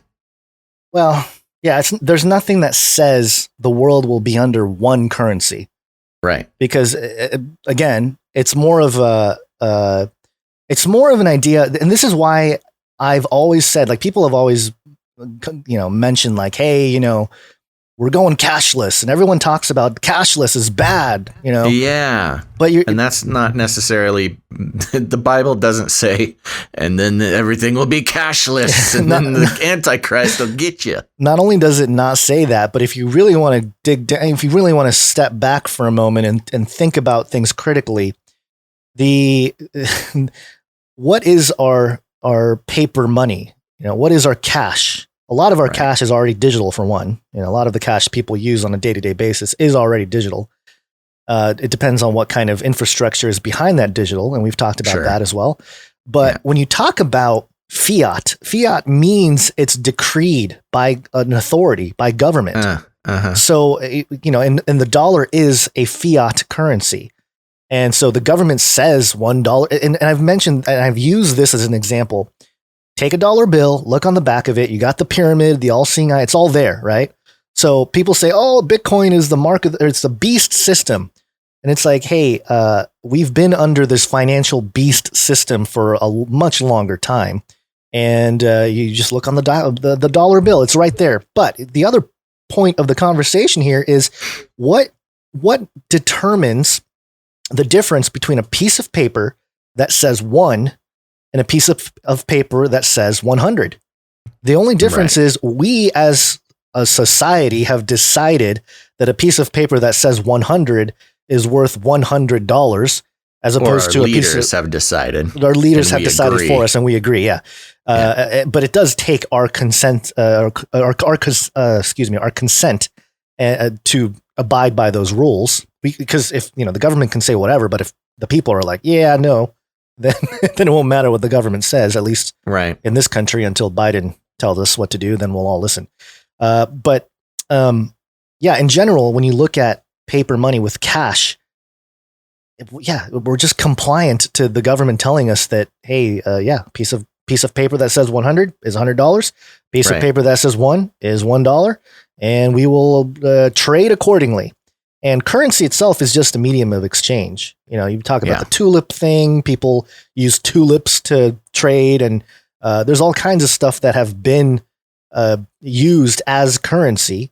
So currency itself is not inherently good or evil. It's like all the conversations we've had with the creation itself and everything.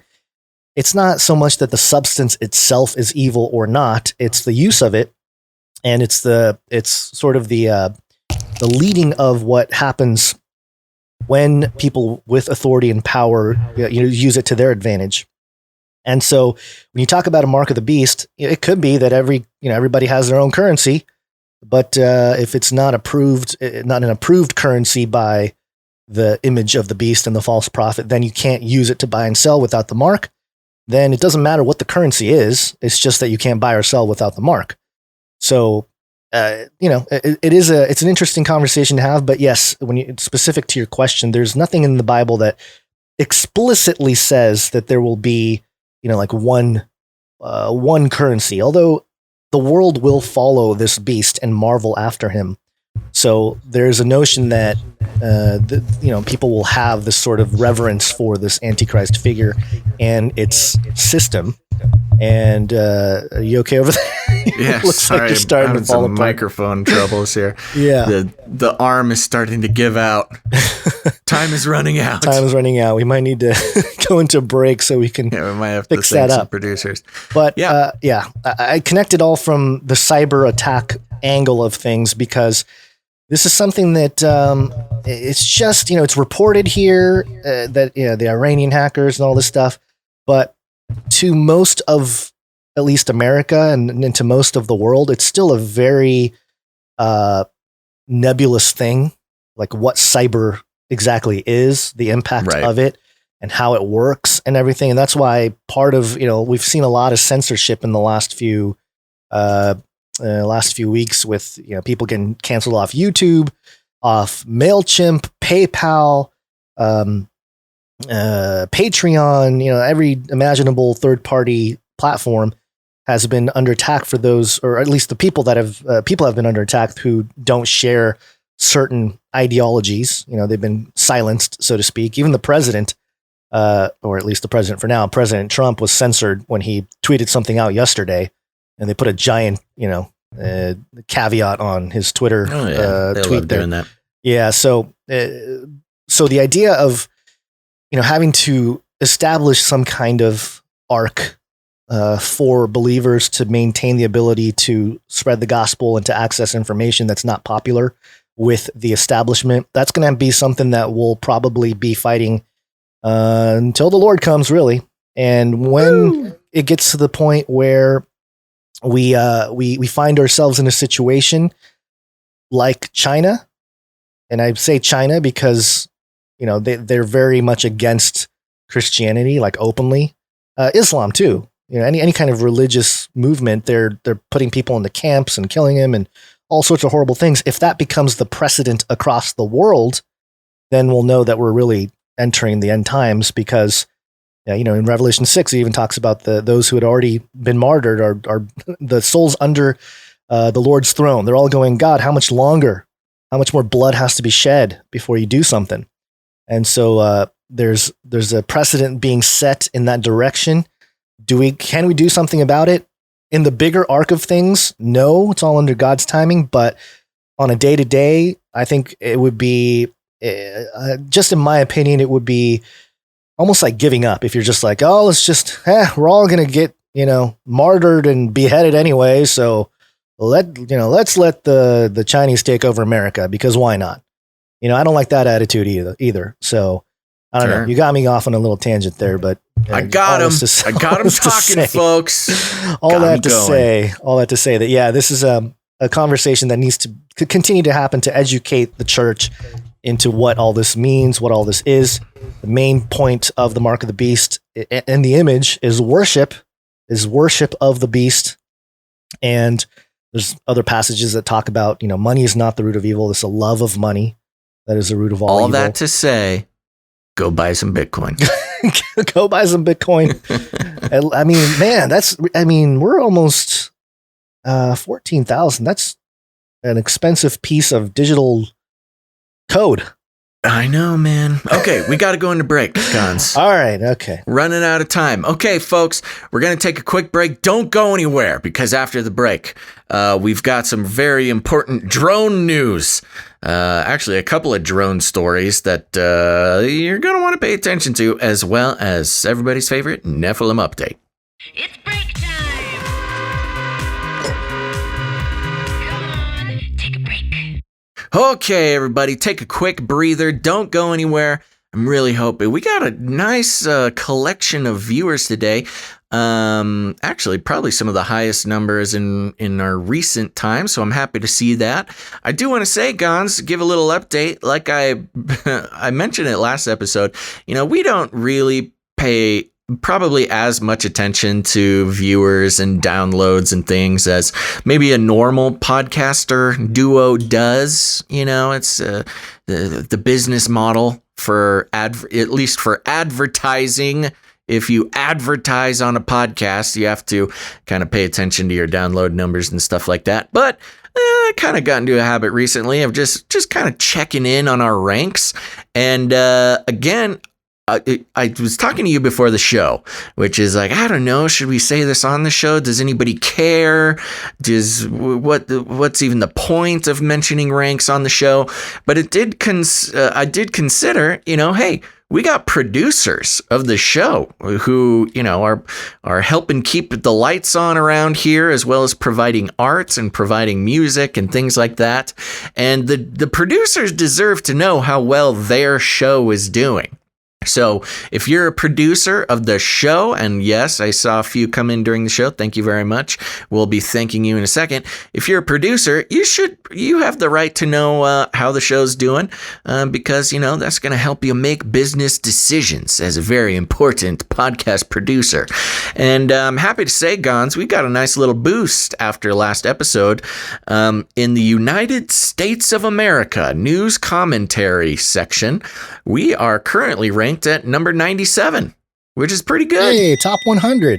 Not bad. We made it to the top 100 in news commentary in the United States of America, which is a very, very competitive category right now. That's maybe one of the most competitive categories right now, especially during an election year, as well as just a crazy year like 2020. So number 97, and that's all thanks to our producers, Gons. So what do you think about that? I will say Australia. We were at 59 in Australia last episode. We've since taken a little bit of a dive. We're at 101 in Australia. So, barely, just one little nudge will get us back in the top 100. So thank you to our Australia producers as well. We're doing pretty good across the board, but those are the two exciting ones. How are we doing with our mission to... You're going down, Olstein. I don't know. You tell me, Gons. That's your beat, man. I don't even know what Olstein's up to. Well, he's probably topping the charts regardless. Yeah, he's still number one. That guy. We'll get you, Olstein, one of these days. But there you go. Speaking of producers, I think it's just about time to thank some of them. Now, if you're new to the show, if it's your first time tuning in, let me tell you what's going on. I'm talking about producers because, producers. You might notice that we do not read advertising on this show. We get it. It's sort of a viable financing option for a lot of shows, especially when I say this with all humbleness and glory to God. When you get to a certain level, like we have, advertising is a viable option for funding. But here's the problem. Advertising, I'll just say it, advertising's evil. It's all wrapped up in the merchants of the world, as well as big data and privacy concerns. All the big concerns of the day are all wrapped up and, dare I say it, caused by the advertising industry. Not only does it sort of betray what personally we expect should be, a given when it comes to privacy rights of individuals concerning big data and social media and stuff like that. But advertising, what it does is it incentivizes creators like Gonz and I to consider you, dear listener, whether you're a producer or not. It incentivizes us to consider you a commodity, a piece of cattle to be loaded up on a truck and sold to a big corporation for our own personal gain. That's right, betraying your trust and betraying your attention for our own personal gain. And we just decided that that's not a really healthy way to live our lives. And so instead of advertising to you and selling you off like cattle, which is what big companies and corporations would like us to think of you as, we like to consider you, individual human beings with lives as vivid as our own. And so we go by the value for value model, which is we put out this show. We do it as often as we can, and we try to do a pretty good job. And if you think that this show brings any value to your life whatsoever, whether it's the entertainment or the education or the news analysis, whatever value this show brings to your life, you have an opportunity to put some value back in. It's not required. This show will always be free, and that's okay. But if you value the show, think about the time, that you might consider that you spend listening or watching the show. During the pandemic, there were some weeks we're putting out 10 hours a week. I don't know. That's like watching 5 movies at a movie theater or something. What is that worth? I don't know. But whatever it's worth to you, you have the opportunity to put the value back into the show. And it's not only helpful for Gonz and I to feed our families and our cats and our babies and keep the lights on and pay for this exorbitant internet bill, but also it's a way for you to invest in your media future. Do you want advertising companies putting the value on your media? Do you want them deciding, big global corporations deciding what media is valuable in this world? Or do you want to decide what's valuable? That's up to you. But if you decide that this show is valuable to you, you are able to put value back in. It's an investment in your own media future, because there will come a day where, it'll become a do or die situation. And we'll only be able to keep going if we have the support from producers like you. So thank you very much. Again, just to mention it, you'll see up in the top right hand, if you're watching the live broadcast, top right hand corner, there's a QR code that'll take you straight to our PayPal account. And you can, a lot of people like to have fun with the numbers. People are doing integers, whatever. I don't know, of 33. Trying to take back the Illuminati dog whistle number, or the Trump tax producership. $7.50. $75, whatever it is. Some people come in at $3, $3.33. Whatever the show's worth to you, you're welcome to come in at that amount. And one of the ways to do that is you can head over to patreon.com/CCNT for a Canary Cry News Talk. And we got a couple of producers coming in on the Patreon. First of all, Gonz, are you ready to thank our new producer, Simon? Thank you very much, producer Simon, coming in. It was a dismal end of the month for Patreon last month, but Simon leading the charge, picking it back up. And then secondly, we had somebody come in during the show. I want to do a big old thank you to producer Michael for joining the Patreon. Hey, thank you, Michael. Thank you very much, producer Michael. Now, let's see. That was patreon.com/CCNT. We also have another Patreon, which is patreon.com/CanaryCryRadio. And if you haven't checked out Canary Cry Radio, it is a separate show. This is Canary Cry News Talk. We also have Canary Cry Radio, which is an interview style show. If you want a deeper dive into some topics that we believe are sort of important topics to keep up with. We just put out 2 new episodes recently, which was nice. So search Canary Cry Radio on your podcatcher and check it out. I'm over here on the Canary Cry Radio Patreon, and yeah, no new producers. So there we go. That makes it easy. Now, here's the thing. If you don't like Patreon, that's okay. We're a little shaky on Patreon too. We support you in whatever way you want to support the show. And one great place to do that is CanaryCryRadio.com/support. CanaryCryRadio.com/support. That's right. CanaryCryRadio.com/support. We've got PayPal options. You can come in at a monthly producership, or if commitment is not your thing, there are one-time producerships in any amount. Sorry, I'm getting distracted by reading the chat. Chat is popping off right now. Patrick is a monkey over in Twitch is making a lot of generous suggestions, talking about getting me another cat and stuff. So thank you very much, Patrick. But you're distracting me. Okay. CanaryCryRadio.com/support. There's also cryptocurrency options and things like that. And Gonz, who do we have coming in over there? On PayPal, we have a group of very generous producers here. First off, an elite group.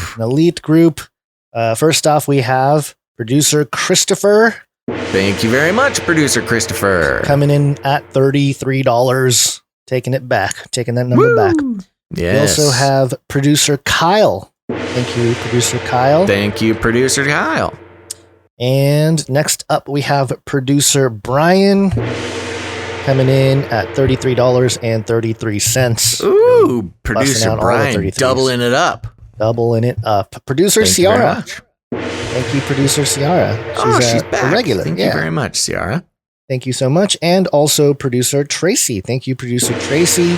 Thank you very much. And producer Tracy came in with the 33 and Trump tax producership, the combo, which is $33.75. We should do the Biden tax plan and try to get $400,000 as support. Oh, good. You okay. hear me? I get you. Yeah, I hear you.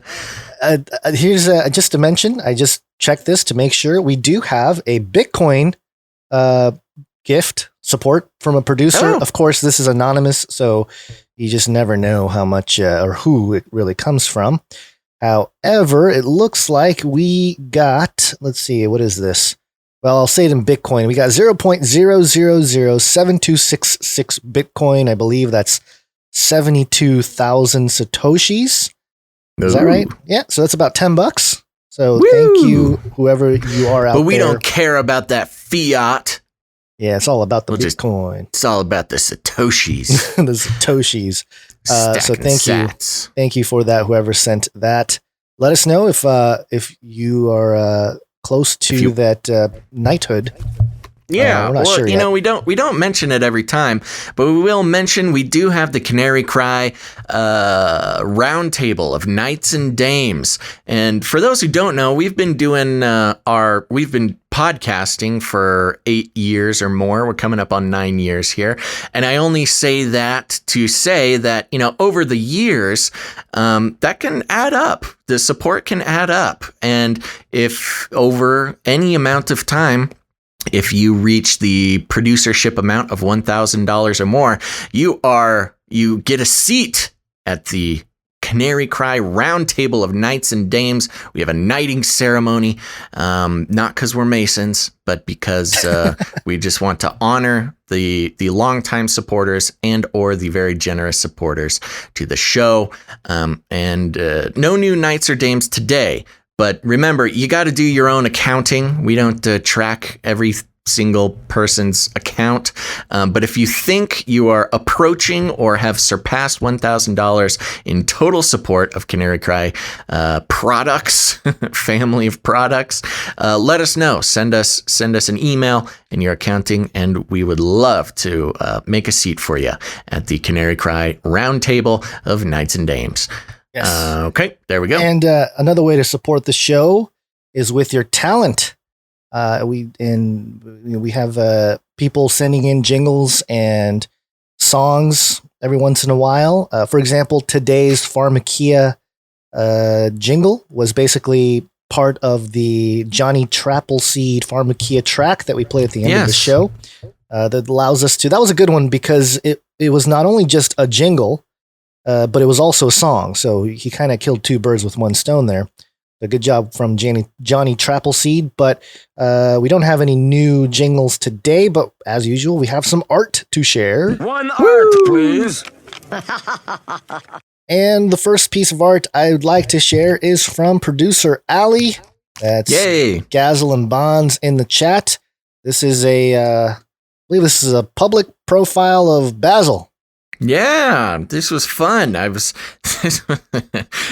details are great. So as of last week, you know, I was doing, it was baby week. And so we weren't doing the normal show, but I covered with a couple of streams. And one of the streams, the gaming stream where I played Robo Recall, training to defeat Flippy during the Robo Apocalypse, viewers got a rare look at my face without a microphone in front of it. And I apologized beforehand, but I had shaved my my facial hair into a mustache. So she immortalized the mustache in this portrait. And thank you very much, producer Ali. Gazel and Bonds in the chat there. That's beautiful. Look at how respectable I look in this portrait. I like how you. And it's me. require- It's for those who are just listening. Yeah. Yes, it is myself from about chest up. And you can see my beautiful mustache there, of course, with the VR headset and the big googly eyes. I just love looking into those things. Just even now, I can't look away. So thank you very much. Yes, thank you, producer Allie, as usual. And, Very talented. She keeps getting better and better too. I know. All this, she's doing so much art for the show. I mean, she was always great, but you can really see how the techniques are improving. Yeah, I think she might be the most prolific. I think we have the most amount of art from Allie. I don't think she's ever missed a show. Yeah, it's been a good run. So please keep it up, Allie. Thank you so much also, for the art. no pressure though, Allie. Yeah. No pressure. We enjoy it, but don't let it become a burden that you need to send something in every show. Of course, I love it, and I would love to see that streak running, but I don't want it to become a burden. Yeah. It would be interesting to find out how many shows in a row she has actually contributed. I know. We gotta look. Gotta look. Maybe like 33 episodes. Actually, probably more than that now. But so yes, thank you, Allie, for that. And the other piece of art that I wanted to share is from Luke, and actually Luke/Simon, like a couple of biblical characters. This one's called The Flood. And again, this is from beholdyahweh.com. And I got a note from them. From Luke, actually, he said that that they're working on these pieces here. And to clarify, he said that the art is a collaboration between himself, Luke, and his friend Simon, who actually does the art while Luke does the planning of the scene details and stuff like that. So cool. It's a collaborative effort. And again, they're doing some interesting work over there at beholdyahweh.com.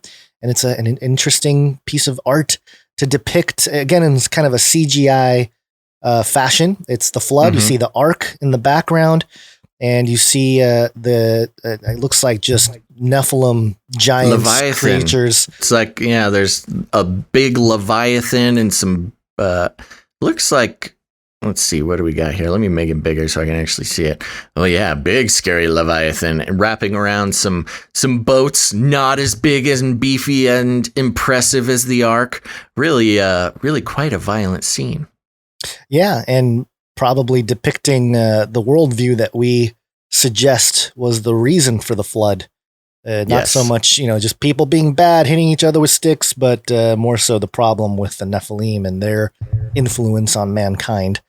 So very cool. Very cool. Keep it up there, Luke, Simon, over there at beholdyahweh.com. Check it out. And that is it from the art. Very brief today. Slower week on the art, but that's okay. Our artists work very hard. And of course, we are working hard to get back on schedule after Baby Week. So might be an issue. But yes, and the last thing I want to mention before we jump back in is you can become a producer with, you work on that. I'll you work on fixing that microphone. Yeah, do some tech work here. Yeah, so the other way you can become a producer is with a contribution of your talent, or we just did the talent, but also your time. Yes. And we want to thank That Night Wind with the continued contributions of the timestamps that will be pinned. It's a pinned comment at the top on the Face Like the Sun YouTube channel. And we should probably take more advantage of that in other areas. It's just a matter of laziness on my part. Yeah, we do need to do that. I also want to give a shout out. I'm sorry, I don't have it right in front of me. You sent us an email last week about doing clips for us, and you had a lot of great ideas, and I'm sorry I didn't get back to you. I don't know who it is. I'm going to have to go search the email box. But if you're listening, the person who volunteered to help us with clips, I read your email. I loved it. I'm sorry I did not reply to it. I was busy. But we are putting his name is Nathan. Well, I didn't want to put him on the spot, but I don't think that's whatever your name is. We're going to get back to you. We loved your ideas. And if you're out there, anybody who kind of has, has the knowledge and the skill set to help us make clips of the show, we really need that. We need to, we're working on it. We're working on getting our act together in all sorts of ways, but we need producership help. So if you are somebody who knows how to, download the video and clip some clips and stuff like that, and you like watching the show and you wouldn't mind helping us out, we got to start putting some clips out on social, which would really, really help us out. And so I will be returning the email of that person who hit us up last week, but also we could use all the help we can get. So if, you want to become a producer and maybe you're not an artist or a musician and maybe you're not able to help us out financially, maybe that's another way you could help us out. There's lots of ways to become a producer of the show. So you can email us with any of your time, talent, or treasure at CanaryCryRadio@gmail.com. That's CanaryCryRadio@gmail.com. Send us a little email there. We'll get in touch. Yep. And also just to mention, another person giving us their time/talent is producer Dust, CanaryCryMerchPerch.com. Go check it out. And I know he's continuing to work on more products. Yep. And just so you know, you can head over there. That's the place to get Canary Cry merch, and everything's sold at cost. But please consider you have an opportunity to tip the webmaster, which we highly recommend because it costs money to do that, and we want to make it worth his time. You can also tip the artist of the piece that you purchase, and you can also tip Gonzo and I if that's what you want to do. And there you go, CanaryCryMerchPerch.com. There you go. Are you ready to get back? Right. Let's wake up. Let's wake up. Yes, it's wake up time. Hey, yo, wake up. Okay, folks. Up. It's time. We're all woke up here. We got to talk about some drones, Gons, because there's been some crazy drone stuff. You want to take this first one? Drone strikes have saved lives. Can we shoot them down if over our property? Drones.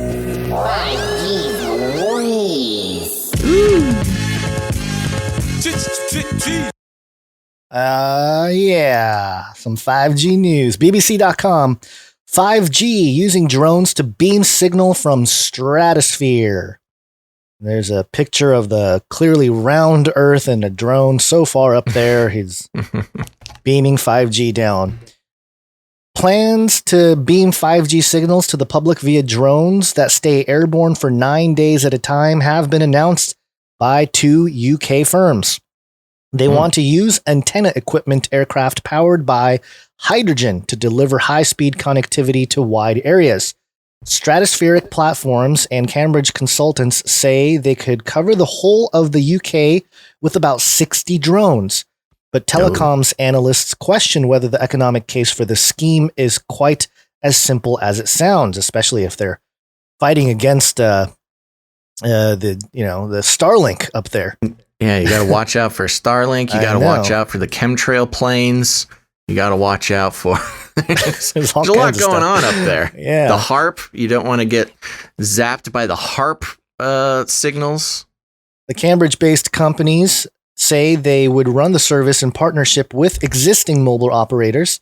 They are already backed by Deutsche Telekom, which hopes to trial the technology in rural southern Germany in 2024.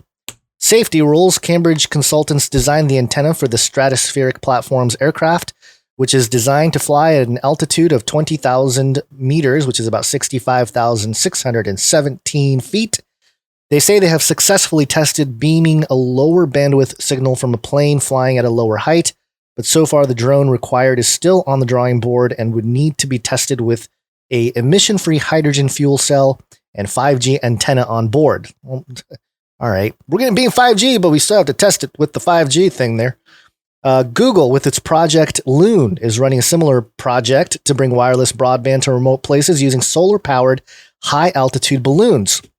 And if you recall, Basil, I think the founder of Project Loon passed away. He was very young, too, a couple years ago. I can't remember how, but yeah, you never know when people in big projects suddenly pass away. There might be something else going on. Mm-hmm. Just to put that out there for anyone that wants to look it up. But the chief executive of Stratospheric Platforms say using hydrogen fuel cells is a superior solution. Quote, This is a very high-density energy source, which enables us to produce a high amount of power for long periods of time, explains Richard Deacon.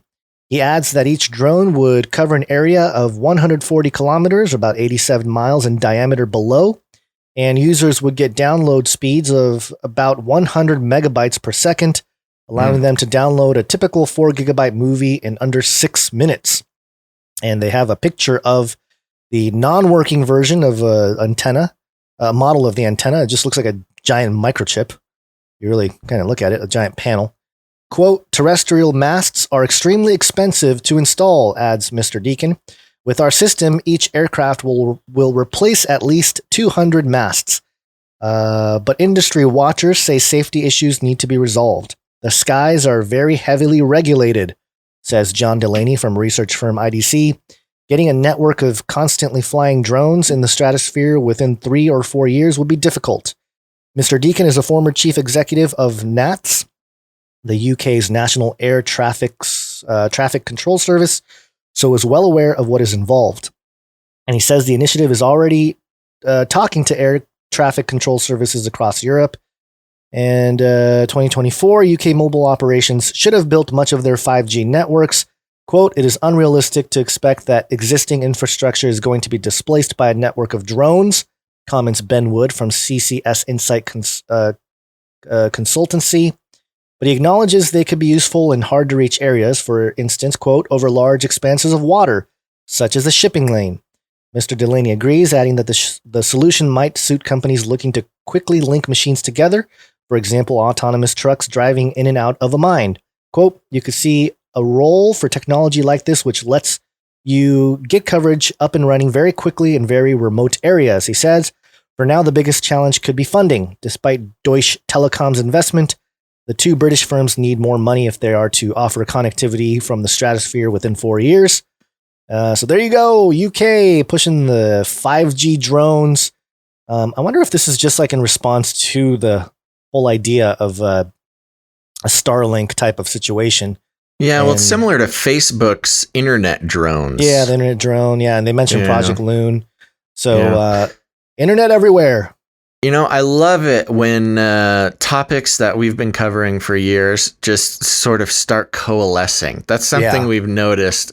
You know, we started this show by having separate segments for everything. AI had its own thing, robotics had its own thing, drones had its own thing, 5G, and now it's like, well, here's one story that has everything all at once. Yep. Which is great because, you know, the listeners who've been tuned in for years are like already ahead of the curve. You know, they've got pretty comprehensive knowledge of like everything that comes out. It's like, it's not even really surprising anymore, but there you go. This is one of those fun ones. Yeah. And as part of the drone conversation, I know you got a story there just briefly here. I know it's election time, so we're, it's all kind of up in the air. This could be pulled back, but news.yahoo.com, U.S. approves armed MQ-9B drones purchased by Taiwan. So the Trump administration has notified Congress that it approved the sale of a $600 million in-armed MQ-9B drones and related equipment to Taiwan, the latest in a series of arms transfers. That's crazy for the island. Yeah. That's an anti-China move right there. It is. It's almost like here. Make sure you guys are actually really big news. It is. That's why I'm saying it might be pulled back immediately if Biden gets in. He's like, selling arms to basically, I don't think China technically considers Taiwan an enemy, but they don't recognize Taiwan as its sovereign country. Taiwan, as far as China is concerned, is just part of China. So selling weapons to Taiwan is quite the move. And there's headlines already coming in from the Hill. China pledges, quote, proper and necessary response to new U.S. arms sale to Taiwan. I don't know what that means, but proper and necessary. They're probably not too stoked about it. Wow, they probably that's a real Trump move right there. It is, and that's what I'm saying. Maybe they pushed forward more of the the election thing might be even more of the hand of China helping because they see sort of what Trump is doing to help out some surrounding nations or free nations surrounding China there. So anyway, there you go. That's a couple of my drone updates. I know you got your own drone update. I got one here. Hit that jingle. Drone strikes have saved lives. Can we shoot them down if over our property? Drones. This is from the aviationist.com. The article is titled, "Let's Talk About the Mysterious Drone Photographed Over California." That's right. An interesting photo of what could be either the classified Northrop Grumman RQ-180 drone or the Lockheed Martin P-175 Polecat drone surfaced briefly on Instagram late Sunday, November 1st, 2020, then disappeared. Ooh. The original poster, Rob Kalinsky of Sundowner Studios on Instagram, replaced the image with a graphic that reads, "Redacted." Kalinsky added this comment after removing this photo, "LOL, until I dot the T's and cross the until I dot the I's and cross the T's, then the picture will return." Ooh, very mysterious. Kalinsky wrote in the original Instagram post, quote, "This thing flew over my house several weeks ago and I still have yet to identify it. It's shaped like a B-21, but was painted white. Mystery. I was not going to post it, but I thought that if it were really classified, they wouldn't be flying it in broad daylight like this. Can anyone lend a hand in identifying her?" Kalinsky did not specify a date, time, or specific location that the photo was taken in his original post, or the equipment he used to take the photo. Before Kalinsky could remove the image, it was screen captured and has been reposted on several internet groups where most comments seem to support the idea that this may be the enigmatic RQ-180 or the P-175 Polecat. Soon after the photo appeared, then disappeared to become more or less viral, Aviation Week reporters Steve Trimble and Guy Norris wrote that, quote, "A picture has surfaced showing a new aircraft generally matching Aviation Week's understanding of the shape of what is commonly known as the RQ-180 unmanned aircraft system." And then they have a little tweet there. Doesn't matter. The aviationist.com has messaged Mr. Rob Kalinsky on Instagram to interview him about the photo, but have not yet received a response. The photo, which claimed to be taken in California, just north of Edwards Air Force Base, shows an aircraft trailing two prominent contrails, suggesting the altitude of the aircraft at the time of the photo was taken was in excess of approximately 25,000 feet. Contrails require moist, cold air to freeze the water vapor expelled during normal jet engine combustion. Considering the altitude of the aircraft at the time the photo was taken, the size of the aircraft in the photo may be significant. Published estimates of the wingspan of the RQ-180 drone claim that it may be as large as 130 feet. Estimates of the wingspan of the Polecat suggest about 90 feet. So there you go. This is from the Aviationist. It's a very long technical article, but there may be a fancy new high-tech 130-foot reconnaissance, or I take that back. I don't know if it's reconnaissance or not, but drone, and it's in the shape of the stealth bomber. So, you know, the allegation being that the Air Force, let me look here. Let's try to find the thing. Here we go. Nope. This article is crazy. I should have highlighted some stuff beforehand. Anyways, the biggest thing is that the Air Force is basically denying any existence of a stealth drone.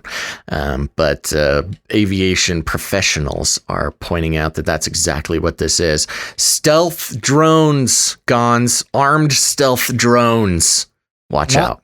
Not so stealth if they're being seen in broad daylight by people. I know, this guy just saw it. And 25,000 feet is actually not very high for a, which is one of the reasons why people think this is an armed drone, because usually just reconnaissance drones, they'll be super, super high. So the fact that he could even see this thing was a little alarming. But there you go. The drone wars continue. Yeah, I'm wondering if Rocketeer Man, a lot of crazy things flying around in California. Rocketeer Man and mysterious drone can, sounds like a sky aerial battle or something. Oh man, that'd be pretty cool. Maybe Rocket Man is just flying up there to do some, maintenance on the drones. Yeah. Got to fix it, but can't land on the ground. That'll give it away. So we're going to fix it in mid-air flight, but it will give our position away. Yeah. You can't let things like this make it onto Instagram. China can see them. Yeah, this helps China. It's just bad like move. The Chinese at China, the official government of China, just likes the photo. Yeah. On Instagram, I don't know if they still do this. I think on like Snapchat and the Instagram stories and stuff, it'll actually notify you if somebody screenshots your photo. I could see the U.S. Air Force just getting a China screen grabbed your super secret drone photo. Yeah, there's been a lot of, I don't know. It's almost like the level of publicity that certain classified technology gets is behind, like well behind. And so at a certain point, it's like stuff gets seen and things get out there. And, I'm sure the PR guys are like, that's like 20-year-old technology anyways. Who cares if people see it? Right. As long as they're not seeing the space brain with tentacles. We can't let them see the master squid floating through the air. Right. I'm reminded of the story of the military men in the underground bases who had the Fitbits on their wrists, giving away positions. Yeah, giving away super secret military bases because of their Fitbit GPS signal. Yeah. So again, it all kind of ties into the cyber warfare here of information and data being leaked intentionally or not. But thanks to social media. Thanks to social media, our nexus of truth. Yes. All right. Well, that's all I have there. I need to do more reading about it. I just found it right before the show, so I wanted to throw it in there. Yeah. Is it time? It's time. It's time. Nephilim update. This is worthplaying.com because these games are worth playing. Dawn of Monsters, all collaborating with WayForward Picks Up Publishing. Dawn of Monsters is a couch co-op brawling action game. I don't know why I said that. Action game that takes up to 4 players on a worldwide tour of destruction. Woo! Players take on roles from an all-new cast of kaiju. I'll mention what kaiju is in a moment. And are tasked with defeating the Nephilim, a horde of monsters that are destroying the planet. At least the Nephilim are the bad guys in this one. Yeah, I know. Conquer 4 unique worlds and unlock the Maw, an endless onslaught of kaiju brawls. So, kaiju brawl. It's another game. Sounds like you can play for one of our gaming that'd be fun. Streams. They have it in VR. I'm all over it. Yeah, I don't know if they do, but a kaiju. Do you know what a kaiju is, Basil? Yeah, isn't that the Japanese name for just basically giant monster? Yes. Is it the monsters or the robots that are kaiju? It actually means strange beast. Oh, and they're basically the giant monsters in Japanese, which comes from, I guess, Chinese text, classics of mountains and seas. It can refer to giant monsters themselves, which are usually depicted as attacking major cities and engaging in military activity. Godzilla is a famous kaiju, and there's many more, but it's very interesting. In the most recent sort of giant robot Hollywood blockbuster, what was that? Pacific Rim. They called the robots kaiju, didn't they? I think so. Yeah, I'm looking this up. I think that was sort of a cultural confusion that confused a lot of people. Because usually you build the robots to fight the kaiju, and then in that one they called the robots kaiju. Yeah, the kaiju in Pacific Rim were a race of amphibious creatures genetically engineered by the precursors, a sentient race from the Antiverse. The Antiverse. The Antiverse. In 2013, the precursors opened a portal between dimensions at the bottom of the Pacific Ocean, allowing the kaiju to enter Earth's dimension as biological weapons of warfare. Everything back that I said. That was my confusion. So yes, kaiju are giant monsters. Yeah, as biological weapons of warfare, kaiju are extremely hostile and toxic creatures designed with the intention to wipe out all humankind. Oh my gosh. There you go. Oh, that's right. Thank you, LJ's Mom 70 in Twitch. The robots were called Jaegers. Jaegers. Yeah. You know what Jaegers means? Like Jägermeister? Yeah. Well, like the drink? Yeah. No, I don't know. What does Jägermeister mean? Doesn't that mean deer hunter or something? Yeah, something like that. I think it means hunter. Okay, because the Jägermeister has that deer logo on there, I think, right? I'm just going to look it up. I've got the book of knowledge. Oh, it's an aviator. Really? Test pilot. Yeah, Jaeger. The person to fly faster than the speed of sound.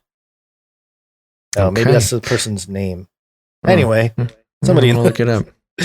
Yeah, Jaeger in German means hunter. Oh, good. Where we get the Jägermeister. I don't know if that's the same Jaeger. I don't know English. either. Y-E-A-G-E-R. That makes sense because you would have the kaiju, the giant monsters, and then you call them Jaegers to hunt the giant monsters. Yeah. Anyways, so this is so this game you're talking about is kaiju versus Nephilim, or are the Nephilim the kaiju? I think it appears to be that you play the kaiju. You are the monster. Ooh. And you're killing, or you have to defeat the Nephilim. Oh, so yeah. Okay. There's some Greek mythology type of stuff going, but it's to trick you into taking sides with the monsters. Stay vigilant, folks. Don't take sides with the monsters. It's all about the giant robots. Giant robots are the ones. I do want to mention before we go out here, Mom with Sword and Shield in the chat mentioned Merch Perch needs a jingle, y'all. Oh yeah, that's a call out. So if we have any jingle makers out there looking for inspiration, the Canary Cry Merch Perch needs a jingle. So there you go. I'll keep a lookout for that in the email. Are you all good, Guns? I'm good. I'm okay. I'm done. We did a great episode and then wandered into distinguishing giant monsters from other giant monsters and robots. Speaking of two giant monsters, Joe Biden, 264 electoral votes versus Donald Trump, 214. They look like they called Michigan, at least this reporting, called Michigan and Wisconsin. Man, Wisconsin, 20,000 votes in favor of Biden. Oh man! Wow, by 20,000. Oh yeah, I'm looking at it here. What outlet are you looking at? I think this is an AP thing that Google uses. Yeah, okay. No, I'm looking at Business Insider that has the same thing. Yeah, I think it's probably all pulling from the same API. Yeah. Anyways, there you go. Okay, the battle continues and will continue for the next 79 days. Don't get too worked up, folks. There's a lot of litigation to go on before we actually know who the president is. No matter who wins, even if Trump wins, we still have to go through 79 days of the Democrats fighting it. So do not get your hopes up for having an answer, at least for another couple months. Yeah. And so there you go. Should be a good time. Good time to do the news. There you go. It's going to be good for the show either way. So thank you, everybody, for tuning in. Here's the thing. Remember, you got to become a producer. Look deep into your heart. Do some praying about it. You know, I hear a lot that people are praying about or considering becoming a producer, or maybe you're just waiting for the right moment. And we understand all of that. But remember, the show cannot go on without the help of our producers. Not just your treasure, but also your time and your talent. So however you want to contribute to the show, we are here begging for your help. Thank you so much to all of our artists. Begging. We have our beautiful artists and our talented musicians and everybody who contributes to the show. We thank you so much. Remember to thank a producer today. Have you thanked a producer today? Well, now's your chance. I do want to give a quick shout out to the Canary Cry Producers, which is the Canary Cry prayer group. And if you want to get involved with them or send in a prayer request or something like that, just send an email to CanaryPrayer@gmail.com. We got a whole team there. You can join the team or send in some prayer requests, something like that. We're a family around here. We do that sort of thing for each other. So go ahead, send an email to CanaryPrayer@gmail.com, and a big shout out to all the Canary Cry producers. Thank you guys so much for what you do.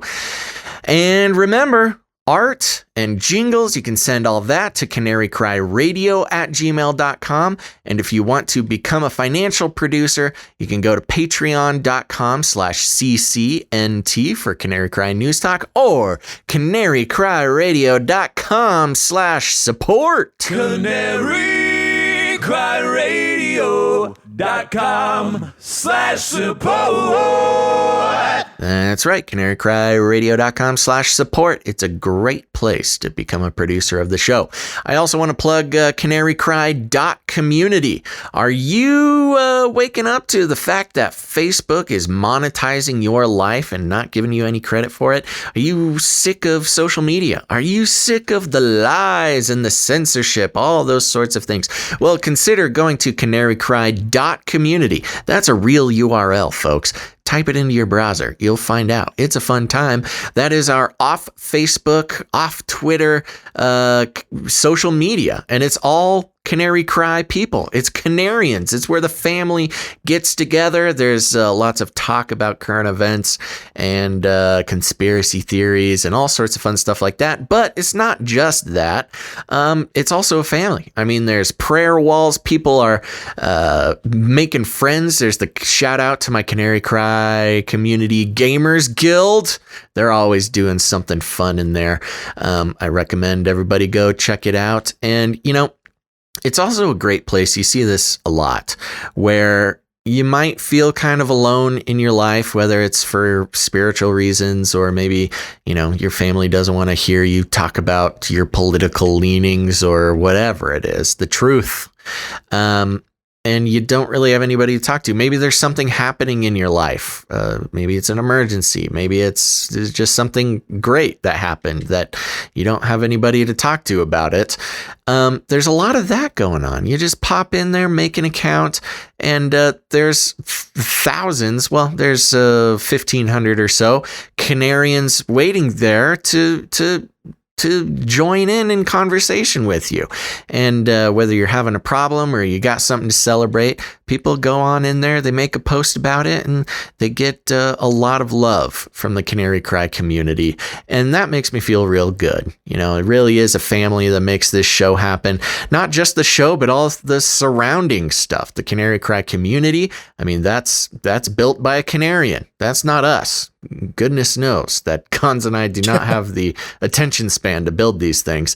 But it really is a family affair. CanaryCry.community, Canary Cry Merch Perch, the Canary Cry producers. It's all people just like you who listen to the show, but also have formed a family around it. And we're very happy about that. So check out all those things. Let's see here. Lastly, we haven't gotten any ratings and reviews lately, and I know you guys hate it when I talk about this, but here's the thing. When it comes to these, like when we're talking about our global ratings, like we're number 97 in news commentary in the United States, a lot of that comes, we have no control over that. A lot of that control is in your hands, folks, and you can help us climb up the ranks by leaving ratings and reviews. And it's really important. This isn't just like kind of a side thing. Gonzo and I read all of them and we love it. And every Friday I will be reading ratings and reviews because they're great. But also it's just very important because it convinces the iTunes algorithms, to tell people who may not have heard about the show to listen to the show. And that's very important. It also determines our rankings on the podcast charts. Yes, Gonz? I feel really bad because we totally forgot a jingle that was a music piece that was sent in. Oh, no. From Objectivity Cave. Oh, yeah. Remember that? We'll play that. Yeah. Do you want to just set that up? We'll play it at the mix at the end. That might be a little harder than it seems because he just sent a link.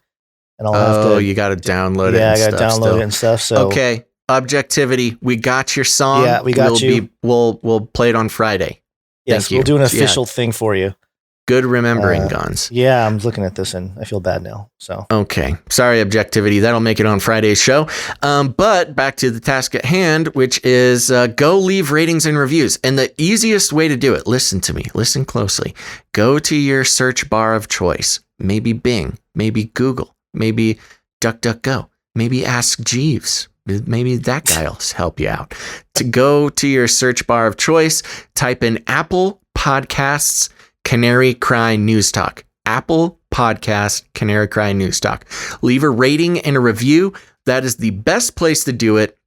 Give us 5 stars. Come on, you know you want to do it. And let people know what's so fun about the show, why you like it so much. I used to invite 1 stars. I don't want to do that. Keep that to yourself. but thank you so much. That's very, very helpful. So go make sure to do that. And lastly, one of the best ways to spread the show, make sure you hit the like buttons and the notification buttons and the share buttons. But even more than that, just tell a friend. You got friends, especially in this crazy election time, who are waking up to the fact that the world is not what it seems, that truth is more complicated than what they hear on the news, and Canary Cry News Talk might just be the thing for them. So text an episode to a friend, send them a link, whatever you got to do, let people know about the show, let them know that it's funny. It's not just the same thing they're going to hear on other crazy conspiracy shows. We got a whole thing here, and let them know to listen to the show. That's very helpful. We'll be happy to participate in their journey down the narrow road of truth. And if you need any other instructions, here's what you do. You walk right up to them, you grab them by the cage, and then you shake it. The end of the world occurred pretty much as we had predicted. I want to shake things up, stir up some controversy, rattle a few cages. Hey, stop that! Don't ever silence me. I'm the last angry man, a crusader for the little guy. Leave the bird alone. Never. Rattle a few cages. Rattle a few cages. The human race will have every opportunity to improve. And if they don't? Ask Noah. That's right, folks. Just ask Noah. All right, Gonz, any last words? No. Thank you guys, everybody, for listening. We appreciate all the support, all the producers out there. Shout out. And stay safe. Shout out. That's how you give shout outs now. Shout out. Shout out. I declare Hallelujah. shout out. All right, folks.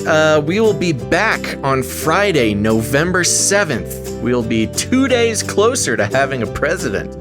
That's No, that's wrong. Friday the 6th. Friday, November the 6th. Don't be here on the 7th. We won't be here.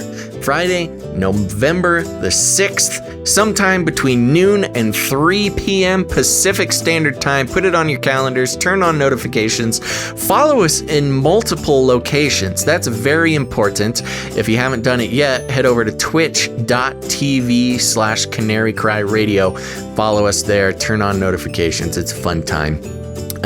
So there you go. Thank you very much for listening to this episode of Canary Cry News Talk. Make sure to tune in next time. But until then, think outside the cage.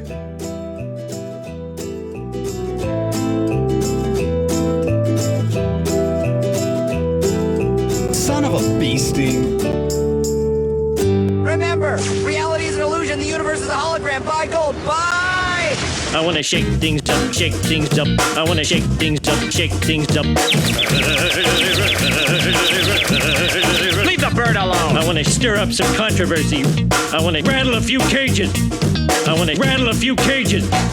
I'm the last angry man. You'll never silence me. I'm the last angry man. I'm the last angry man. You'll never silence me. I'm the last angry man. A crusader for the little guy. Little guy. Little guy. Well, we'll see about that. Whatever, Illuminati.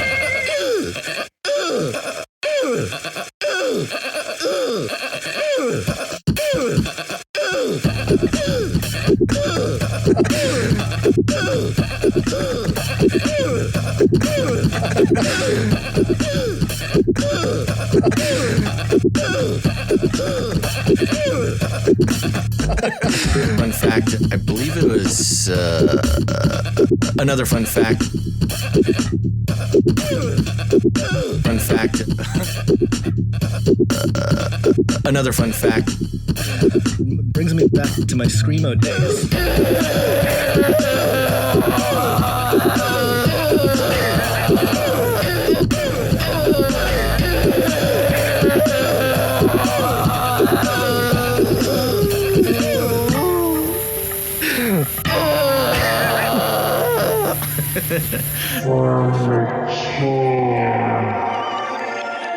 Do pot, that's where I started. Light up a huge blunt. A joint. Give everybody magic mushrooms. Smoke. The CIA, I mean, lots of intelligence agencies have tested secretly dosing communities. LSD. Psychoactive pills should be covertly administered.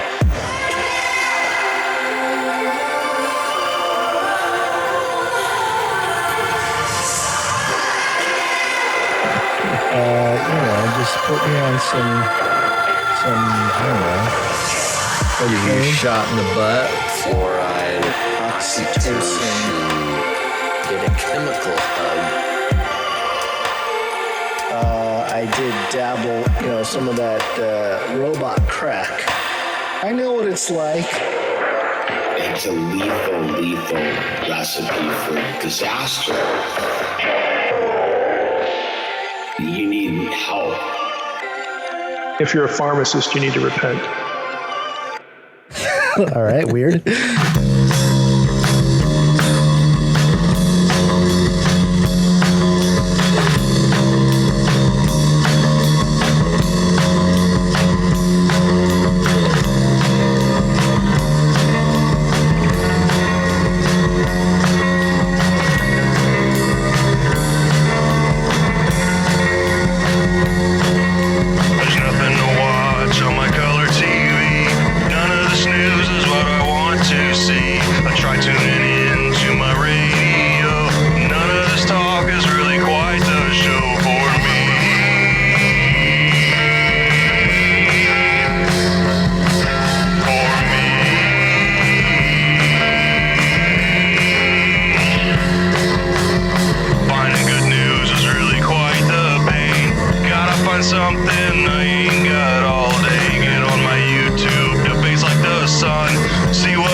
Humans will be confined in a people's zoo. People, I'll keep you safe and warm in my people's zoo. I'll keep you safe and warm now in my people's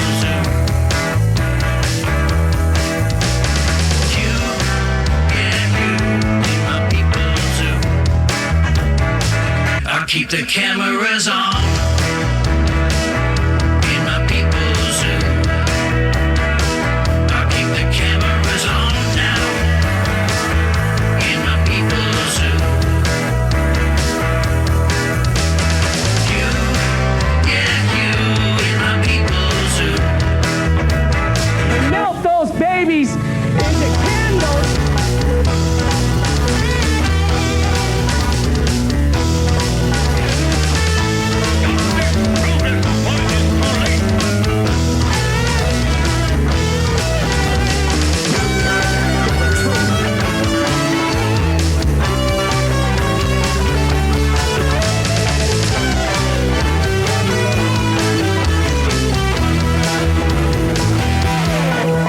I'll make you fat and sassy in my people's zoo.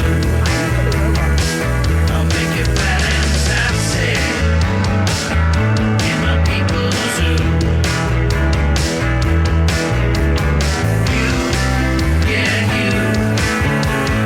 You, yeah, you. You, yeah, you in my people's zoo. We should invite fewer people to be born. Sing for